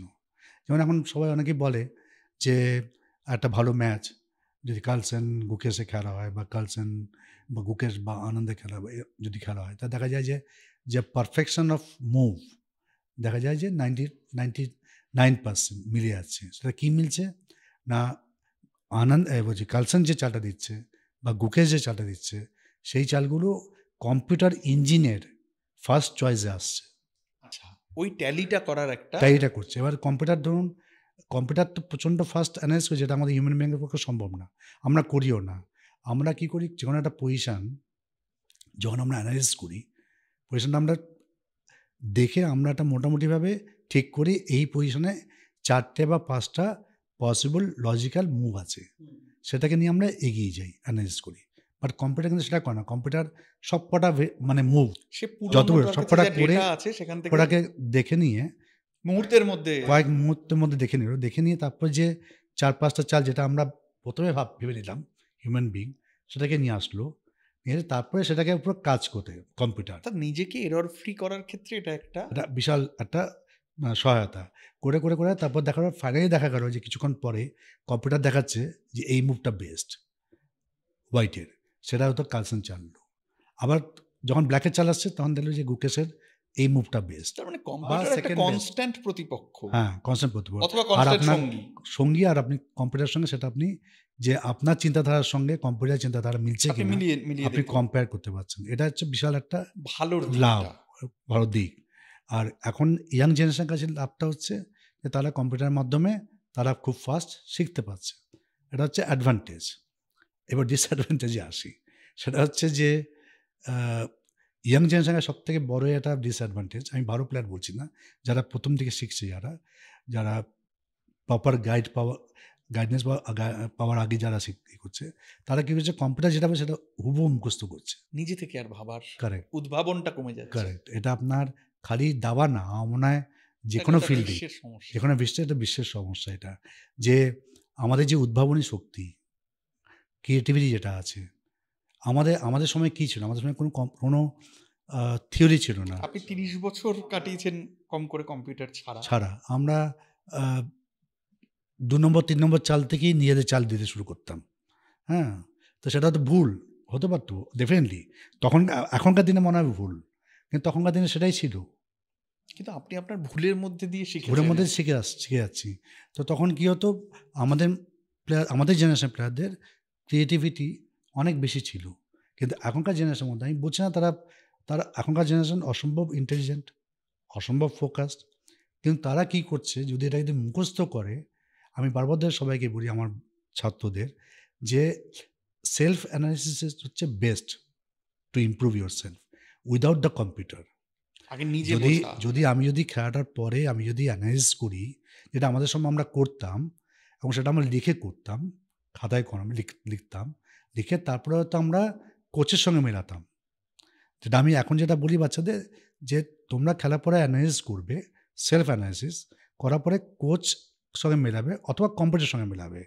তখন তুমি কম্পিউটারের চালটা দিলে, এই চালটা দিলে, দেখবে তখন যেই চালটা বলছে কম্পিউটার তোমার সঙ্গে তো মিলছে না, তুমি তো অনেক ভুল চাল দিয়েছো। বাট তোমার একটা সেলফ অ্যানালিসিস আছে।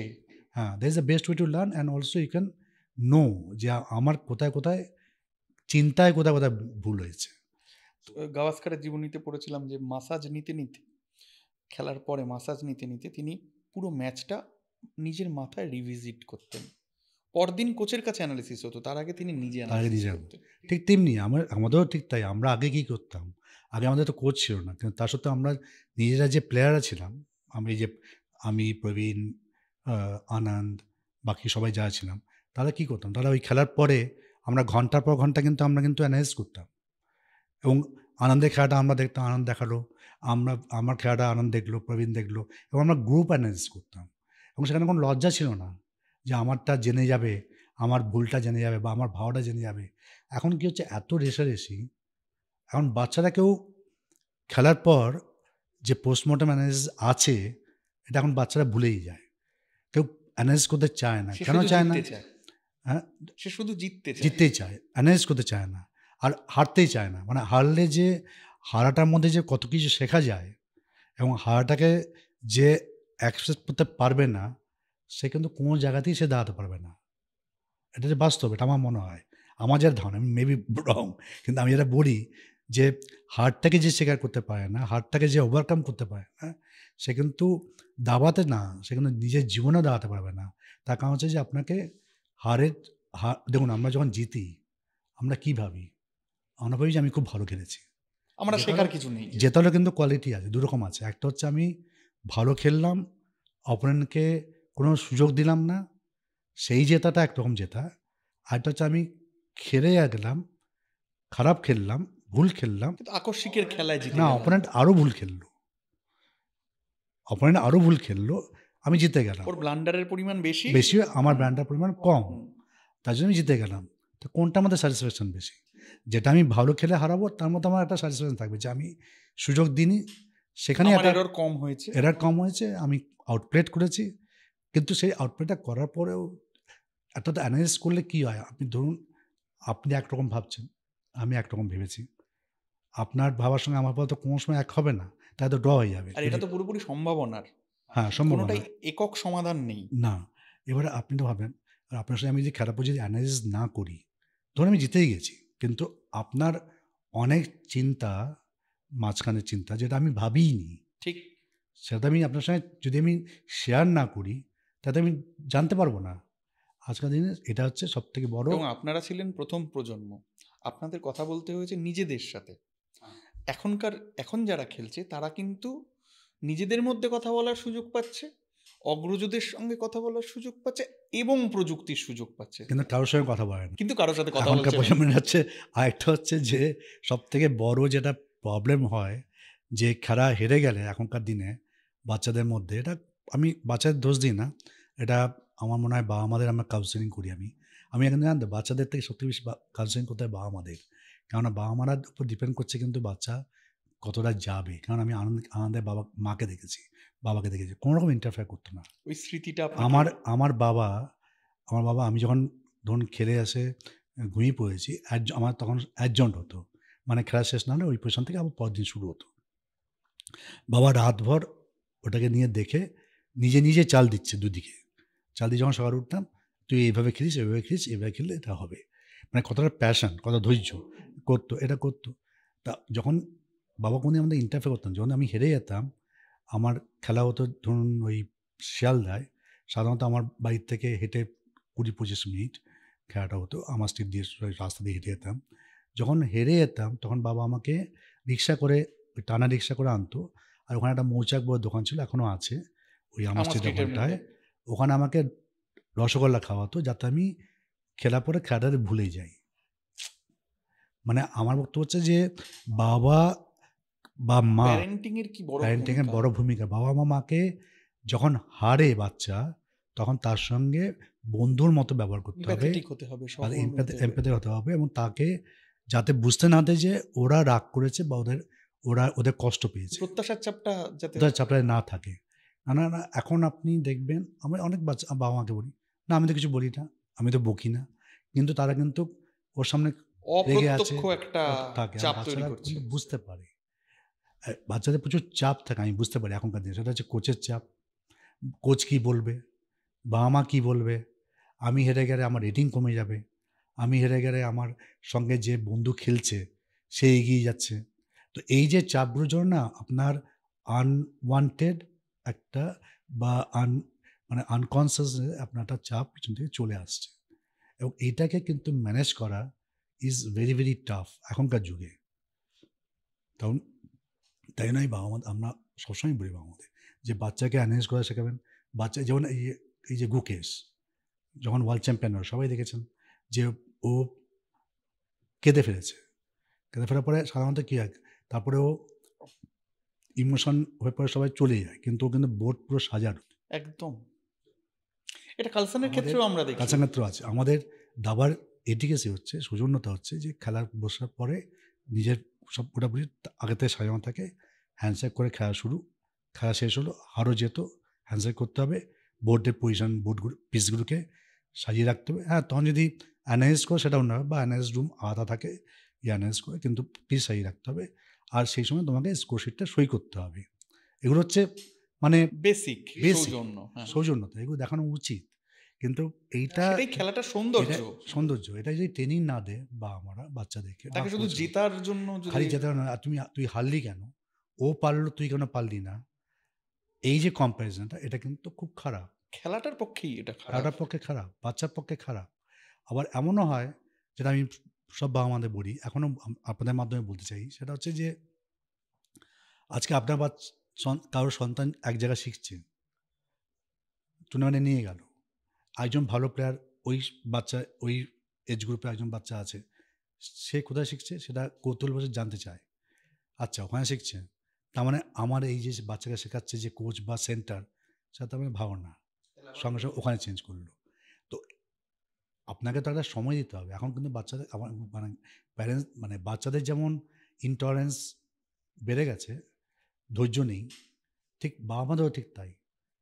ভর্তি করলো, বাবা মাদের এটাই বাচ্চার মধ্যে জারিত হচ্ছে। ভর্তি করার পরে 2 মাসের মধ্যে যদি জিজ্ঞেস করে বাবা মারা এসে, আমার সন্তানের কি হবে, কবে গ্র্যান্ড মাস্টার হবে? কি হবে প্রশ্নটা, এবার মানে ওটা তো বলতে পারছে না, কিন্তু কি হবে, আমি 2 মাসের মধ্যে কি উত্তর দেব? আমার 6 বছর লেগেছে, ওই সময় 6 বছর লেগেছে আমি একটা পারফরমেন্স করতে, শুরু করতে, দরজাটা খুলতে। দরজাটা খুলতে। একটা শেখার পরে আপনাকে তো একটা সময় দিতে হবে, তার তো একটা প্রসেস আছে।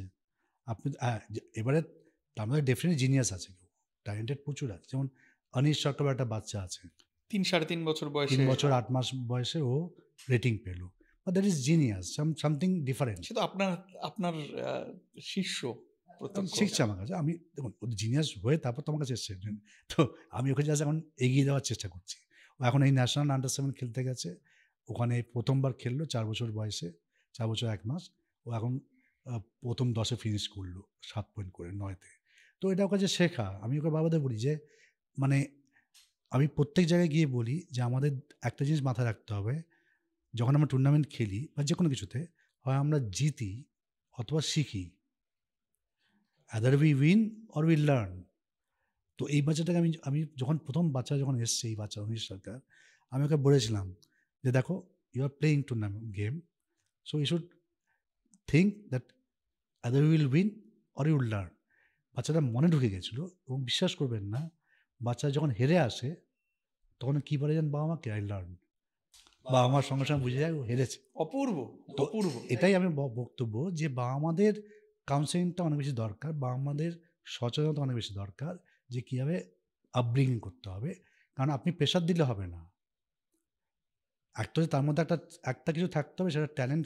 একটা বড় কথা আছে, সেটা কি ব্যাখ্যা করা মুশকিল, আমার কারোর পক্ষে সম্ভব আছে না জানি না, কিন্তু তার সঙ্গে সঙ্গে এটা কন্টিনিউয়াস আপনাকে ট্রেনিং সাপোর্টের এবং মধ্যে থাকতে হবে, সাপোর্টের মধ্যে, এবং সেই সাপোর্টটা শুতে হবে, হতে হবে পজিটিভ সাপোর্ট। একদম এমপ্যাথেটিক এনভায়রনমেন্টে সাপোর্ট দিতে হবে, তাহলে কিন্তু বাচ্চা দেবে। এই যেমন গুকেশের মা হচ্ছে এক্সাম্পল, আনন্দের মা হচ্ছে এক্সাম্পল। তো এরা কোনোদিন ইন্টারফেয়ার করে না। ওর বাবা দেখে, গুকেশের বাবা প্রফেশন ছেড়ে, ডাক্তার মানুষ প্রফেশন ছেড়ে ছেলের সঙ্গে আছে। তো এটাই তো স্যাক্রিফাইস। এবং বিরাট। এবং তখন তো ভাবিনি যে ওয়ার্ল্ড চ্যাম্পিয়ন হবে। আজকে যদি আমার একাডেমিতে সন্তানকে দিয়ে যদি বলে যে আমি ইনভেস্ট করছি, আমার ছেলের ভবিষ্যৎ কী, তো ইনভেস্টটা কার উপরে করছে, আর ইনভেস্ট কথাটা কি? এবং এটাকে ইনভেস্টমেন্ট এবং রিটার্ন হিসেবে দেখলে তো তাহলে তো সন্তান একটা অনেকেই প্রজেক্ট। বলে, আমাকে যখন বলছে, আমি তখন অবাক হয়ে গেছি। আমি বলছি যে আপনি ইনভেস্ট করছেন, তো আপনি তো শেয়ার মার্কেটে ইনভেস্ট করছেন না, আপনি তো আমার উপর ইনভেস্ট করছেন না, আর আপনাকে একটা প্রজেক্ট নাকি এটা, আপনি তো আপনার সন্তানের জন্য দায়িত্ব পালন করছেন, এটা আপনার দায়িত্ব। আপনি দাওয়াতে দিয়েছেন, আপনি অন্য জায়গায় দিচ্ছেন, সেটা আপনার দায়িত্ব। আপনি এখানে এসে দিচ্ছেন, আমরা কয়েক ঘন্টা এখানে থাকছে, সেই কয়েক ঘন্টায় আমরা ওকে দাবা যেমন শেখাচ্ছি, আমরা ওকে মেন্টালিও আমরা চেষ্টা করছি ওকে ভালো মানুষ গড়ে তোলার। স্কুল কারিকুলামে চেসকে ইন্টিগ্রেট করার বা স্কুলের শিক্ষার্থীদের দাবায় আরও মনোযোগী করা, এই ব্যাপারটায় আমরা কোথায় দাঁড়িয়ে আছি? দাবাটা অত্যন্ত জনপ্রিয় একটা খেলা। এটা জনপ্রিয় এই কারণেই হয়েছে, দেখবেন আমি বারবার বলে আসছি, আনন্দ আছে, আইকন আছে, ছিল, আর নতুন আইকন হচ্ছে গুকেশ, ইয়াং জেনারেশনের কাছে। কিন্তু স্কুলে দাবাটা দরকার। কেন দরকার? যে দাবাটা হচ্ছে বুদ্ধির খেলা। দাবা খেললে একজন, এটা সায়েন্টিফিক্যালি প্রমাণ হয়েছে যে কিছু গ্রুপ দিয়ে ভাগ করে, যারা দাবা জানে, দাবা খেলে প্রতিদিন 8 ঘন্টা 1 ঘন্টা, তাদের জেনারেল আইকিউ লেভেল, আর যারা খেলে না তাদের জেনারেল আইকিউর মধ্যে ডিফারেন্স হয়। যারা জানে, খেলে, তাদের অনেক বেশি ইমপ্রুভড, অ্যাডভান্সড। তো এটা প্রুভড। আর তার সঙ্গে সঙ্গে এটাও সবাই এখন জানে যে দাবা খেললে যে এক্সারসাইজগুলো হয়, ব্রেনের যে এক্সারসাইজগুলো হয়, যেমন ক্যালকুলেশন, তারপর হচ্ছে প্ল্যানিং, স্ট্র্যাটেজি, পেশেন্স, তো এই কোয়ালিটিগুলো ডেভেলপ করে। আর একটা হচ্ছে দাবা খেললে অসম্ভব যা দরকার, সেটা মেমোরিটাও ডেভেলপ করে। তো সুতরাং বাচ্চাদের জন্য দাবাটা হচ্ছে খুব আইডিয়াল, এবং একদম ছোটো বয়স থেকে শেখানো হচ্ছে। আগে যেমন দাবাটা অনেক বয়স্কদের থেকে শুরু হতো, আমি আসার আগে পর্যন্ত। এখন এমনও বাচ্চা আছে যে 4 বছর, 3.5 বছর থেকে শুরু করছে। এই অনিশ বাচ্চাটাই আছে, বা আমার একাডেমিতে আরও আছে 4 বছর, 4.5 বছরের বাচ্চা আছে। তো সুতরাং স্কুলে যদি শেখানো হয়, তাহলে কি হবে, যে যদি এটা কম্পালসারি করে দেওয়া হয়, তাহলে বাচ্চাদের ওভারঅল ডেভেলপমেন্ট হবে, এবং এটা কিন্তু তাদের এডুকেশনে যেমন লাভবান হবে, অ্যাট দ্য সেম টাইম আমরা কিছু ভালো দাবারও পেতে পারি। আর আমি সবাইকে বলি যে একটা দাবাটা হচ্ছে এমন একটা খেলা এই মুহূর্তে, এটা প্রত্যেক জেনারেশনের জন্য দরকার। কারণ দাবা খেললে এই যে লজিক্যাল থিঙ্কিং বা চাল দেওয়ার আগে ঠিক না বেঠিক ভুল, এটা যে ভাবার যে মানে রেশনাল ন্যাশনাল ক্যাপাসিটিটা ক্যাপাসিটি যা বাড়ে, এটা কিন্তু তার বাচ্চাকে তার জীবনে। জীবনে তাকে অনেক রকমভাবে তাকে সাহায্য করবে। এবং আমি মনে করি যে জাস্ট আমি অ্যাড অন করছি, এই যে প্রান্তিক গ্রামগুলিতে, হ্যাঁ, যেখানে শিক্ষা বলুন, স্বাস্থ্য বলুন, অনেকটা পিছিয়ে আছে। আমি দিন কয়েক আগে পুরুলিয়া গিয়ে দেখছিলাম কি পরিস্থিতি। আমি বলছি দাবায় তো সব থেকে ন্যূনতম পরিকাঠামো লাগে, একটা বোর্ড লাগে আর একজন প্রশিক্ষক লাগে। তো আমি বলছি সেখান থেকেও একটা অনেকান্ত সম্ভাবনা, একটা বড় সম্ভাবনার জায়গা খুলে যায়। যেমন ছেলে মেয়েদের সার্বিক উন্নতি হচ্ছে, তেমনি ভবিষ্যতে দাবাতে বহু ছেলে মেয়ে আসতে পারে, এটা ভাবতে পারে, আমাদের সম্ভাবনার বৃত্তটা বোধহয় বাড়ে। এখন বিভিন্ন ডিস্ট্রিক্টে যাই, আমি সেদিনকে আমি নর্থ বেঙ্গল পুরো ডিস্ট্রিক্ট কভার করলাম। কারণ আমি আমাদের যে ওয়েস্ট বেঙ্গল যে অর্গানাইজেশনটা আছে দাবার, সারা বাংলা দাবা সংস্থা, যেটা আমাদের ফেডারেশনের রেকগনাইজড, আমরা প্রত্যেক আপনার মানে সিলেকশন টুর্নামেন্টগুলো করি, এখান থেকে ন্যাশনাল সিলেকশন পাই। তো আমি সেই অর্গানাইজেশনের সারা বাংলা দাবা সংস্থা আমি প্রেসিডেন্ট। তো আমার তামিলনাড়ুতে গিয়ে বা মহারাষ্ট্রে যে অভিজ্ঞতাটা হয়েছিল, যে জেলায় যদি না ছড়াতে পারি তাহলে কিন্তু দাবাটা কিন্তু ওভারঅল সার্বিক বিকাশটা হবে না। সার্বিক বিকাশটা হবে না। তো আমাদের সমস্ত অ্যাক্টিভিটি কিন্তু কলকাতা কেন্দ্রিক সমস্ত ক্ষেত্রেই। তো সুতরাং জেলায় আমাদের দাবাটাকে পৌঁছাতে ঘরে ঘরে পৌঁছাতে হবে, এবং তার সঙ্গে সঙ্গে স্কুলে। আমি প্রত্যন্ত প্রান্তিক জেলাগুলোতে আমি দেখেছি প্রচুর প্রচুর আপনার কি বলে ট্যালেন্ট আছে, প্রতিভা আছে, তারা সুযোগ পায় না, তাদের কাছে সেই ইনফ্রাস্ট্রাকচারটা নেই, তারা জানে না কোথায় যাবে, তারা জানে না কোথায় খেলাতে হবে। তো সুতরাং সেটা যেমন দরকার, অ্যাট দ্য সেম টাইম স্কুলে দাবাটাকে কম্পালসারি করা দরকার। এবং আপনার জেনে তো খুশি হবেন যে কলকাতায় প্রত্যেকটা বড় নাম করা ইংলিশ মিডিয়াম স্কুলে সেখানে দাবাটা আছে অ্যাজ এ এক্সট্রা কারিকুলার অ্যাক্টিভিটিতে। আবার কিছু কিছু স্কুলে অ্যাজ এ সাবজেক্ট, যে চেস কোচ তাকে তিনি টিচার Appointed teacher হিসেবে। অ্যাপয়েন্টেড টিচার পান। তো সুতরাং সেটা যেমন আছে, ঠিক তেমনি আমাদের আরও এটা এটাকে বিস্তার করা দরকার, গ্রাউন্ড লেভেলে যাওয়া দরকার। সরকারি স্কুলগুলোতে যদি আমরা ঢোকাতে পারি, গ্রামের স্কুলগুলো আমরা চাইবো এখান থেকে এই বার্তাটা যাক। হ্যাঁ, ডেফিনেটলি আপনার মাধ্যমে যাতে যায়। এবং আমি এই নিয়ে কথাবার্তা চালাচ্ছি সরকারের সঙ্গে, যাতে গ্রামের আমাদের বাংলা মিডিয়াম স্কুল, সরকারি স্কুল বা বেসরকারি সবকটা যাতে আস্তে আস্তে দাবাটাকে ছড়ানো যায়। শেষ প্রশ্ন, একজন দাবাড়ু খেলতে এসে গ্র্যান্ড মাস্টার হওয়াটাই তার সর্বোচ্চ স্বপ্ন, বা জাতীয় চ্যাম্পিয়নশিপ জেতা। আমাদের মনে হয় বাঙালি হিসেবে আপনি নিজের এবং আমাদের স্বপ্ন পূরণ করেছেন। আমরা আপনাকে একজন অনুপ্রেরণা হিসেবেই দেখি। প্রশিক্ষক দিব্যেন্দু বড়ুয়া, তার সর্বোচ্চ স্বপ্ন, সে বাঙালি হিসেবে, বাঙালি কোচ হিসেবে, বাংলায় এত ছেলে মেয়ে তার কাছে শিখছে। আপনার স্বপ্নটা কি দেখতে চান? সেই স্বপ্নটা কতদিনে সাকার হওয়া সম্ভব? এই জায়গাটা দিয়ে যদি শেষ করি। তামিলনাড়ুকে ক্রস করাটা খুব ডিফিকাল্ট, একদম প্র্যাকটিক্যাল কথা। কিন্তু ডেফিনেটলি আমার স্বপ্ন এখান থেকে প্রচুর গ্র্যান্ড মাস্টার উঠে আসুক, বড় বড় প্লেয়ার উঠে আসুক, যারা জাতীয় চ্যাম্পিয়ন এখন উঠে আসছে।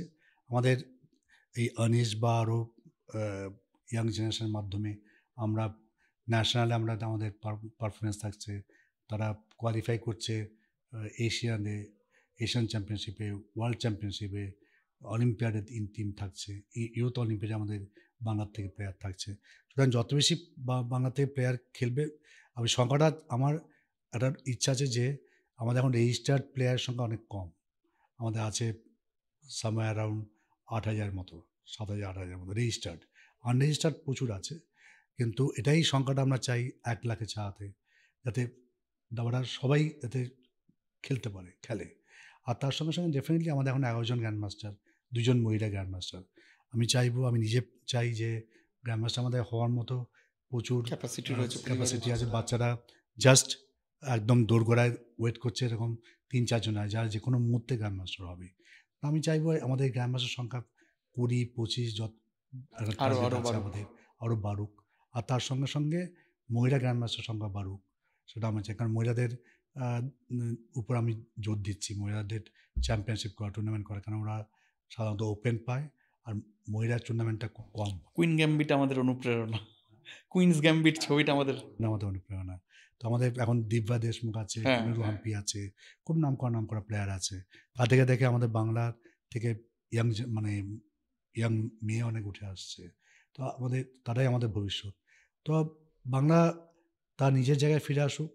আমরা প্রচুর গ্র্যান্ডমাস্টার, প্রচুর মহিলা গ্র্যান্ডমাস্টার, প্রচুর ইয়াং প্লেয়ার উঠে আসুক, এবং একটা স্বপ্ন তো আছেই যে বিশ্বের দরবারে যাতে ভালো পারফরমেন্স করে। নতুন দাবারু উঠে আসুক, সার্বিকভাবে বাঙালি দাবারুর সংখ্যা বাড়ুক, বিশ্বমানের বাঙালি দাবারুর সংখ্যা বাড়ুক, মেয়েরা সুযোগ পাক এবং প্রান্তে প্রান্তে প্রান্তিক জায়গাগুলিতে দাবার মতো খেলা ছড়িয়ে পড়ুক।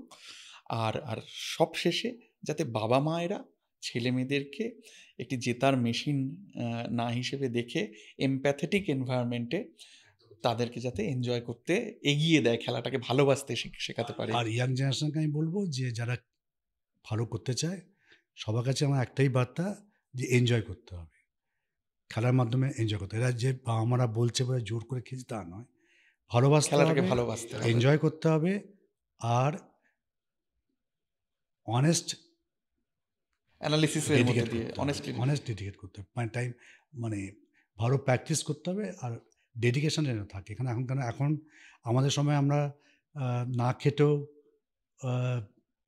ট্যালেন্টের মাধ্যমে বা এর মাধ্যমে আজ আর উপায় নেই। এখন কিন্তু chess is become very very tough, very professional. সুতরাং এখন কিন্তু ওই কোনো একটা একাডেমির সঙ্গে যুক্ত হলাম, সপ্তাহে 2 দিন গেলাম, কি কোনো কোচ সপ্তাহে 2 দিন দেখারও 2 ঘন্টা না, প্রত্যেক দিন 4 থেকে 6 ঘন্টা প্র্যাকটিস করতে হবে, আর ভালোবাসতে হবে, প্রাণ ভরে খেলে যেতে হবে, হার জিতকে অ্যাকসেপ্ট করতে হবে সমানভাবে। দিব্যেন্দুদা, আমরা সম্মানিত, আনন্দিত। আপনার জয়যাত্রা অব্যাহত থাকুক। Thank you. আমার খুব ভালো লেগেছে, ধন্যবাদ। Thank you.